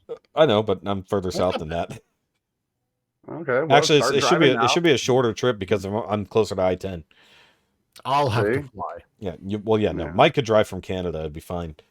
Oh God. You're gonna be stuck at the border for Well- a while. We well- might have the game beat by the time you get Yeah, here. just Well, Mike's gonna 5 be days. see. Mike's gonna be moving to Texas if I have anything to do with it. Oh So God, Mike, don't do it. Oh no, no. Mike wants out of All the Canada places. something bad, and I told him come to Texas. We're remotely free. Yeah. I got it, but you got to. It's kind of like when you move a fish in a tank, dude. You have to slowly change the water temperature. You'll kill the fish, dude. Let them move to like Tennessee or the Carolinas, where at least they have snow still. Well, he can On a move to regular He can move to No, Dallas. no. See, I hate winter, and I don't like snow. No. It's not your winter. Trust me when I tell you, it's not your winter. That's what I'm saying. That It's a depends slow because see, step down. I'm used to 2 different types of winters, right? When I lived in Atlanta, Canada, which is by the water, the Atlantic Ocean, right? Mhm. Winter, you got that moisture hanging in the air, right? And it's like pins and needles. The thing about Alberta is it's dry air, right? So it's a different kind bone of cold chilling cold. and a different Yeah. kind of a different kind of snow. So I'm done with snow, period. Yeah. So you want to move Okay. to South Texas for the So, most part? I don't know if you want to go that, dude. That's a polar opposite. That's 120-degree summer. Yeah. Man. I think Mike wants to thaw out in his old age You at know this what? point. You know what? If there's water, if there's a beach nearby, I'm okay Nope. with South Texas. Not any or beach you want Florida. to take your body. don't come to Florida. The swamp ass will kill you, dude. Yeah. The humidity there would. I was gonna say, murder if you want beach, you're gonna need to move closer to Galveston. But You can go to the beaches here. If you're gonna move to Florida, get onto a beach area. Don't come anywhere in the central area because all you get is the humidity with none of the payoff. But you want to be on the western coast though. You don't want to be on the eastern coast of Florida. Yeah, because you're gonna get fucked up by hurricanes. Yeah, you want to be on the clean side, on the Gulf side of Florida. Realistically, there you go. Here's the thing: the East Coast gets hit with hurricanes constantly. There's just a bunch of little ones. The West Coast only gets hit with them every once in a while, but they're fucking massive when they do get hit with them. It's the ones that drag across the state. Is when you're getting it there. Yeah. They rarely loop back. Decisions. But you could move to Central Florida because I can literally drive an hour and a half east and I'm at Daytona, or I can drive an hour and a half west and I'm at. But if he wants ocean accents, he needs to be closer to the coast. There you go, Mike. Retire to Florida like every other American. Exactly. An hour south, I'm in Disney. So I mean, I'm dead center of the state. Like, that's right. I'll move right to the beach and buy a boat. Just go to Tallahassee for the rest of my life. Just move to Tallahassee. Yeah, there you go. Or St. Pete. Awesome. St. Pete's nice. Go to St. Pete. St. Pete is garbage. Don't listen to don't listen to the guy from Texas about anything about Florida. Let me tell you, if you're gonna move down there, move to Tampa because at least it's a decent city there. And St. Pete is trash. I was mothballs and methods, and that's where I'd rather go. Yeah. Well, come to Texas. It's much nicer. We got better burgers. You got a point there. Yeah. And better barbecue. Yeah. Yep. We have better meth. So hey, but we get fentanyl directly over the border. We're good. You got the mosquitoes. So. Both. No. It's the same mosquitoes. It's all one Gulf. Oh right, yeah. Yep. That's true. Okay, so they just go back and forth. Since we were on the video game kick already, there was some massive news drop not long ago, but it affects me personally, and I believe it is actually this week coming up. Mario Kart 8 finally getting more tracks. DLC. My kids are gonna be so excited when this happens. Why has Pinkerton not talked about it? He loves Mario Kart. He has. He mentioned it low key, real fast one time in one of the episodes. Oh, did he? I missed it. Well, you're the archivist. Yeah, it's either on that or on ETR. He did mention it, but they blew right by it because nobody likes Mario Kart. Okay, because I saw the news and I'm like, baby, because I bought a Switch literally for us to just have some other games because she wasn't into Xbox, and Mario Kart was literally the second game I purchased. The game that breaks up friendships and marriages. Yes, exactly. And like it has done this. We when we still had friends who would come and see us, we busted out 4 controllers because as much as you can manage on one TV realistically, but and she and I are super competitive. When it gets into games, we get very competitive. It's one of the funny things, and I'm significantly better driver than her when it comes to these things. But she's better at battles, so that's the weird part. She's better at the versus games. I'm better at the actual racing. But some of these seem to be classic tracks that are coming back, like revamped. So I'm still on board for that because I hated playing like It's still something new. It's something new, but I hope they do a little bit more with it. But and they're also doing it in like little drops. They're not all coming at once. 48 new tracks but they're doing it in like sessions. Like the first one's it's like 8 at a time. 8 tracks at a time or something like that. Time to get used to. Yeah, but that's 6 sets of drops. And I'm okay with it. Now, if they did it in like seasons, like, this is our whatever section season of racing, and you get like 6 weeks of playing on that, and then a new season begins, and you focus like competitively, I should say, on the next I think that would be awesome. Like really like change it up, especially for the online play, because a lot of people love doing the online racing and stuff like that. Personally, I prefer local. What I still am lacking is an updated, like revamped version of Star Fox 64. I want that, and that'd be cool because I love that game. Or you could just come over to my house and play it on my 64. No, because I don't. I think the problem is I can't use a 64 controller anymore. I tried playing GoldenEye. They're hard. There's news. I forgot to bring this up. We have a revamp of GoldenEye coming back. GoldenEye. It's a second revamp. The first one wasn't as well received. The Daniel Craig revamp. Yeah. But I'm on board for that. An updated version of actual GoldenEye. Yeah, direct port, Yeah, but modern direct port with graphics. modern. Right. Yeah. No, I'm So okay with that. I'm on board with that. So, you know, we don't talk Yep. video games a lot so far, but we're all gamers in one way, shape, or Oh, form. And I'm on I'm a board. gamer nerd. I can look.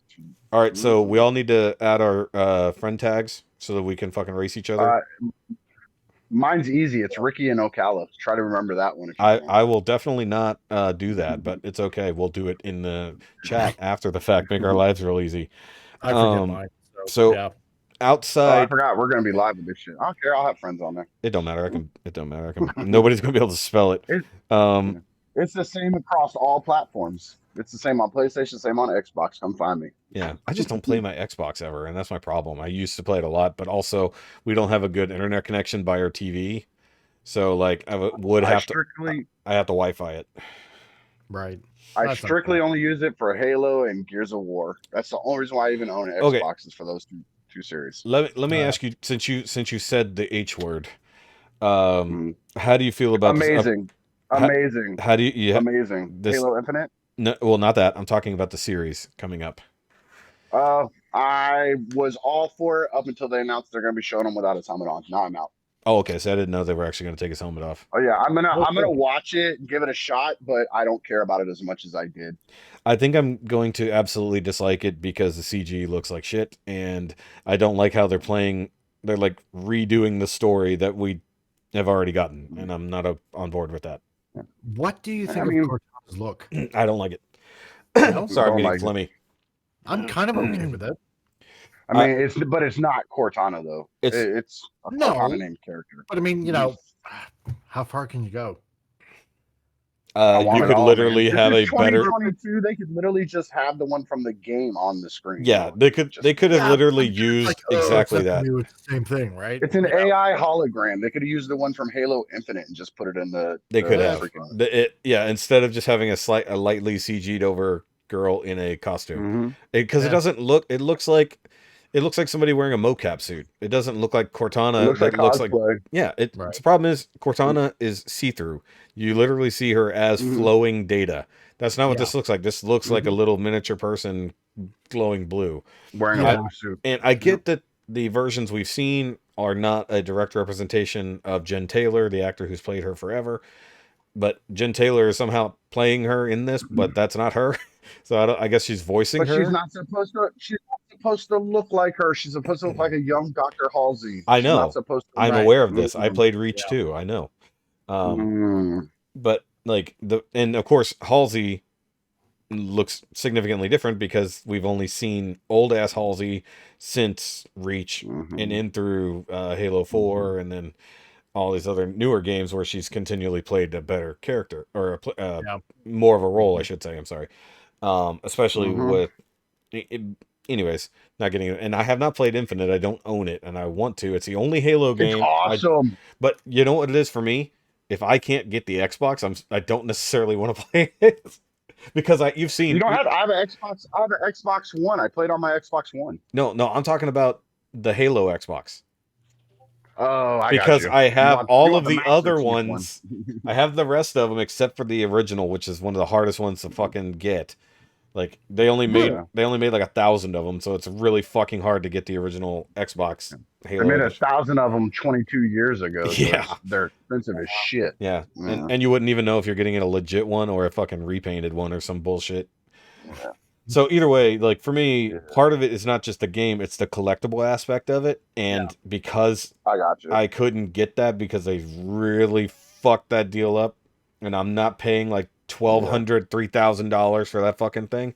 I'm waiting to see GameStop say, "Hey, we're gonna have these for pre-order if you do whatever." Like when they actually get the ability to make more of these fucking Xboxes.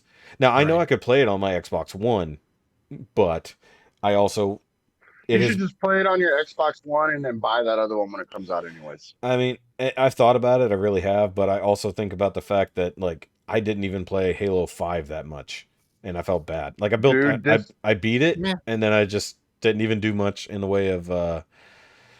I've played this one more than any other Halo except for Halo 3, and that's just because I'm including the online play on Halo 3. Yeah, I've played through this campaign mode as much as I have every other Halo that I've had for 20 years. Do you mean in So, replayability, or you mean you only did it the once and then you're playing online? oh no, replayability. I don't play Okay. the online part because they haven't added in the online Oh, that's co-op yet. right. It's just That Oh, didn't really? come Yeah. back in. That's right. I forgot. The that co-op didn't play. it's not dropping until March or some shit. I forgot Right. about that. Yeah. But this will be the first Halo I've ever done a lasso run on. Like I'm working on it right now. A I've lasso Oh, run? never really? tried to the legendary all skulls Oh, on. okay. I've I've never done one of those before. I've never even bothered collecting all the skulls. I played this game so much I went back and got all the skulls. Nice. And Wow. I'm gonna tell you, if you do play it, this is my free warning to everybody out there. There is no level select available in this game. So there are certain skulls that you have to get in the levels and you have to Right. do it a certain way to get them. If you miss it, you have to restart back to the beginning of the game and Oh, play your That's way insane. all the way back through again. And it didn't bother wow. me because I was replaying it anyway, so I was having fun as shit doing it. But there is one skull that is on the last level, and you Right. have to do something at the beginning of the level to make it unlock the door that's at the end of the level. And if you Or else fuck it you up miss at the it. beginning, you won't know until you're at the end of the level. And then when time you find that out, you have to restart the whole game over That's again. crazy. Wow. Fuck So my that. suggestion is to look up how to find the skulls in levels and Yeah. follow those instructions, or you will be mad at yourself. For Halo 3, I retroactively got the like the thick ass player's guide, and I still have it. Right. Because I've got it as a collectible as well. But like Right. for Halo 3, I went through, I did all that kind of shit, but then between Halo 3 and Halo ODST, um, Mhm. I went through and I did the what do they called it? The Blank Master Challenge. Master Chief Collection. No. This was the thing that you had to do to unlock the recon armor. It was 7 very specific Uh, goals you had to hit Right.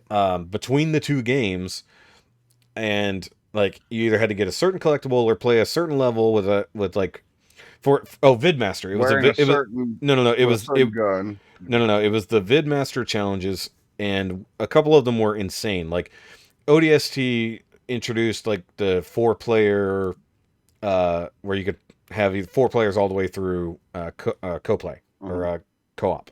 mhm. So there were certain ones that you had to play not on legendary but on hard. Nobody could die. Heroic. Yeah, nobody could Mhm. die, and like nobody was allowed to do a certain thing. So like that was If insane. one person pooched it, you had to Yeah, redo you it had to all start it over. all over. Right. And then there was the hardest one we had, what I think was the very last one we managed, because I looked up how to do the rest of them. This is obviously early enough days on the internet where people could post videos of what to do. Yeah. This was one we had to figure out, so it had to be 4 people, and this was where you could it was where they introduced where you had waves of enemies coming at you on the same level, and you Uh-huh. basically, Yeah. I forgot what it was exactly called, Uh-huh. but you had to play that on hard. Nobody could die, and you had to get through a certain amount of waves. Mhm.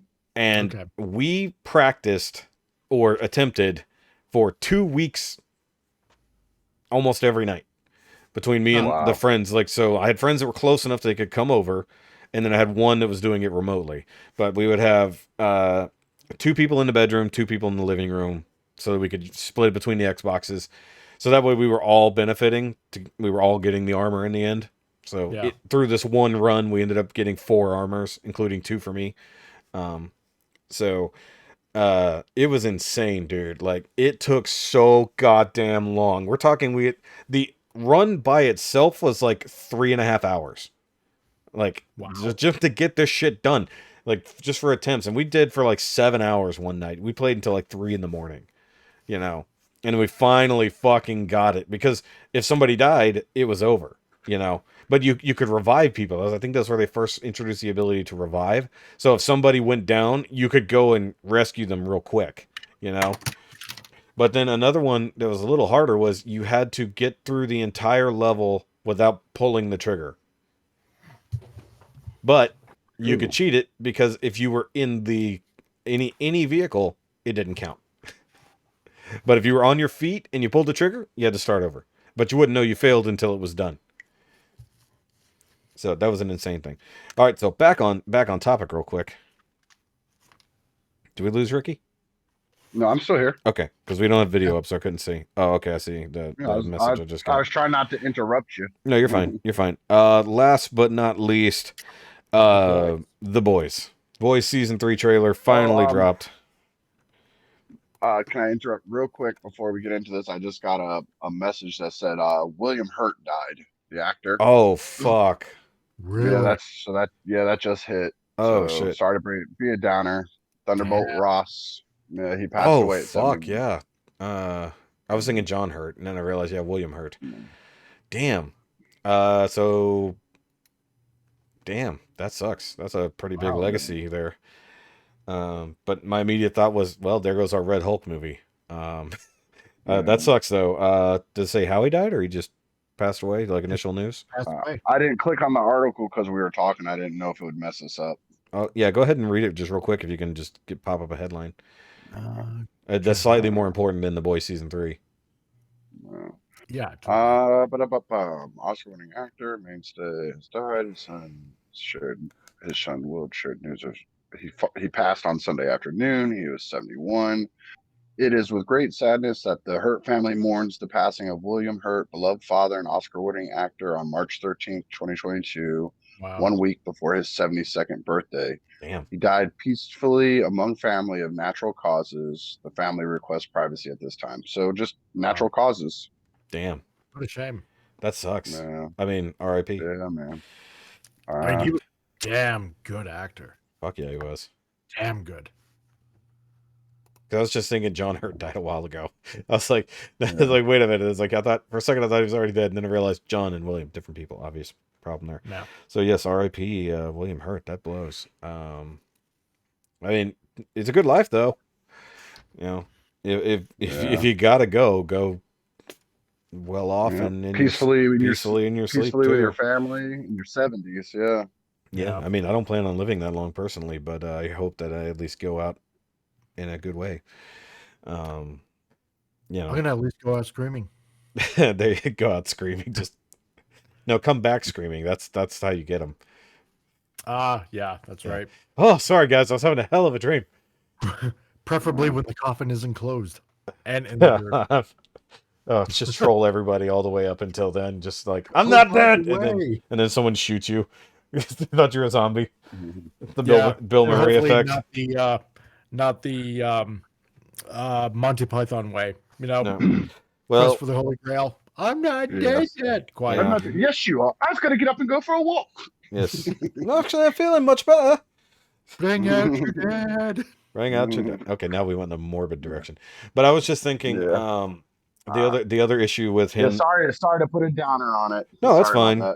It's fine. But no, I was just thinking that it doesn't matter because Disney owns his face now, so they can just do whatever they need to. Well, that too, but they don't have to keep him as Thunderbolt Ross either. I mean, they replaced Hulk 3 times now, so yeah. But then again, very few people had played Hulk up until this. Alternate universe. Yep. Yeah, we can do that as well. Yeah. All right.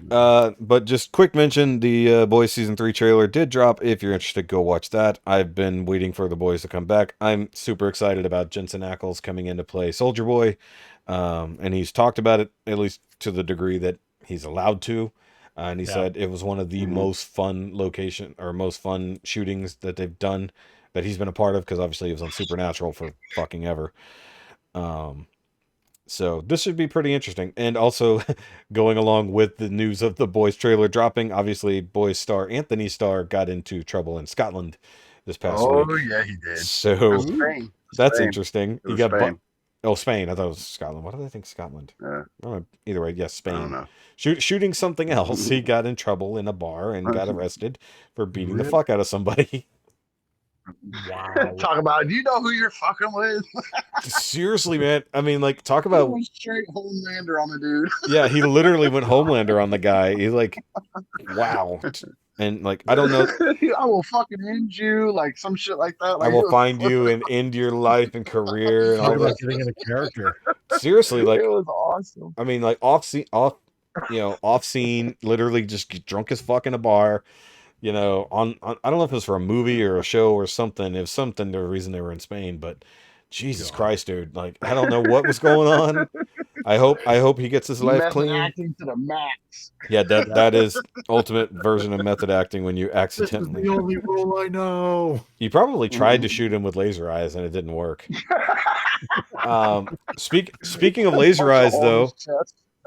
but speaking of laser Yeah, I eyes, saw Butcher had laser eyes now. yes. What's up with that? Okay, so in the comics, actually fairly early on in the comics, the boys actually take V and gain powers. So Yeah. they've just put it off in this to stretch it out a little bit longer, but they're supposed to have powers to fight the Seven and stuff like that at some point. Yep. So They're gonna pull a Syphil and Ollie, and they got laser eyes. Yeah, so at some point, Butcher have to do it. But I like that they built this Butcher hates soups so much that for him to actually take the V, whether it's on purpose or not, but then to sit there and take the time. I take the V, but it doesn't give me superpowers. Yeah. Well, it gives you something. Nudge, nudge, wink, wink. Yeah, you should get that. You should get that looked at. It's like, but either way, I'm very hyped for that. I love the boys. The wife, I showed her the boys. She loves it. Which for her to get into anything nerddom wise, and that was one of those shows. Like, and I'm gonna bring this up just real quick. I don't want it to be a giant topic, but maybe we can talk more about it next week. She has a hard time staying focused on shows, like when it's on. She is playing on her phone or whatever, and I've legitimately My wife gotten onto her. I said, "Put your fucking phone down." I was like, gotten mad at her. I was like, because it's like, one, we're paying for this shit. This isn't free TV. It's like, and I've actually like gotten mad at her because like important shit was happening on screen, and she's like, "No, I'm listening."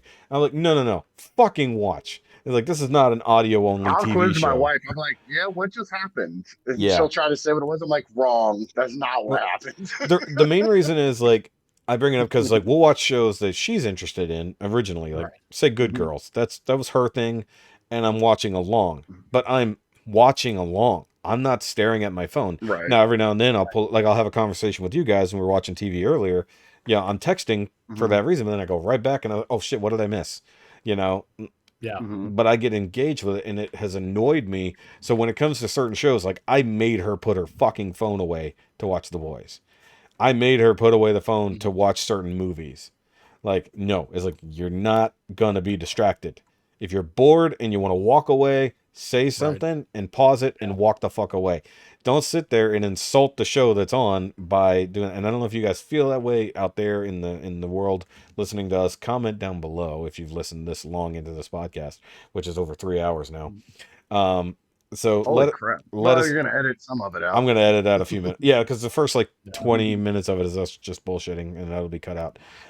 So anyways, but let us know down below what you think, or if you feel like emailing, I do have an email set up. It's NowYouMadeItAwkwardMail@gmail.com. Haha. It is linked down below if you can't remember that. So if you guys want to, send us any comments or questions. That obnoxiously long email sounds vaguely familiar.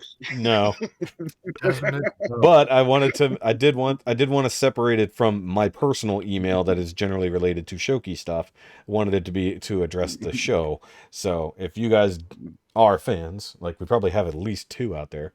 And also, if you do want to follow the podcast, it is available on Podbean and other services. So just search Now You Made It Awkward, or link is down below, at least directly to our Podbean. I can't talk. If you want to, well, my throat is dry. I ran out of drink like an hour and a half ago. So if you guys do like it, give it a good heart or whatever. If you're on a service that allows you to write a review for the service or for the show, by all means. And if you do want to hang out with us or follow us individually, you can follow me at any of the SHOKY related things down below. You can also follow Mike over at the Comic Relief Crusader on YouTube and his website, which is Freelance Graphics. That's with a K. There you go. .com. And Rikki technically doesn't exist, but you can actually go follow his work on Nerd Rage Radio's Facebook page, where he edits their promos every week. And apparently, he's the only you can person. find him on YouTube. And well, yeah, you can follow. Oh, do they post the promos on YouTube? Nerd Rage is on YouTube. Yes. Nerd Rage is on Podbean. No, but I meant I'm touting your work as making their promos, though. Oh, Yes. well, I'm sorry. I don't want to Because that necessarily being said, I'm gonna just have to say, plug my Twitter if you and want to say, see where we get all of our ideas, just go watch Nerd Rage from last week. there you go. There we go. I'm Check 'em. just blatantly doing a Nerd Rage copy. It's fine. I told Bobby that. But either way, if you want to see what Rikki does for Nerd Rage as his vestigial self to the podcast, it's fine. He's like the extra seventh member who isn't on board. I'm the fifth turtle who doesn't have a color bandana. Yet. Almost like the fourth musketeer. Yeah, you're the Yes. fourth musketeer. That's what it is. Yeah. There is a fourth musketeer. It's D'Artagnan. You I know. heathens. Learn how to read. That's We right. know that actually. So fine, you're No. you're the D'Artagnan. Because traditionally it's the three musketeers and D'Artagnan. My Yes. God. He's a musketeer in name only. Read a I book. wouldn't even consider myself the D'Artagnan of that musketeer group. I'm the guy who carries D'Artagnan's mule's backup saddle of that three musketeers group. There's so many guys ahead of me on that. They just allow me the honor of hanging out and doing shit for them, man. I well, don't take just that. I remember, appreciate you it, but I don't yourself like to that take that way. much shine. That's not on me. well, I like to stay in the background. but I will give you your flowers. You are apparently the only person who has legitimately listened to every episode at least once, sometimes multiple times. I appreciate that. I doubt I'm the only one, but I'm the most recent idiot to actually do it. Bobby said I was nuts for doing it. You are. You're so great. You're courageous because you could actually make retro promos for older episodes. Ah, there we That's go. what when he was talking about me going back and listening to some. That's one of the things he's talking about. Is Chris, when I first started doing it, Chris said, "Hey, I want you to try to make one of about such and such," and I'm like, I'll have to go back and find them. So I'm having to start back to like when Chris first started up with them and re-listen to them again to see if I can catch some of the stuff to do it for him. There you go. Because, like I said, that's my dude. It's the least I can do is make a little promo video for him. And you do a good job at it. See, now you should just I make promo appreciate videos that. for us now. I told you I can. I'm gonna get a screenshot of Mike rubbing his face all over the mic. It's gonna be y'all's lead picture. Well, here's the problem. I'm gonna put this out tomorrow morning, so you'll have no time to make a promo. It doesn't take me that long. I'm pretty quick at it now. All right. Either way, but guys, As long as I have the free time to do it, I'm pretty quick at it. there you go. Well, I'm gonna be editing right after this. Unfortunately, I should have wrote down exactly where I needed to edit, which means I have to listen through the whole goddamn thing. Anyways, but guys, that's it for this episode. We don't really have a sign out, so everybody just say bye in some random manner. Konnichiwa, bitches. Boy. Bye, everybody.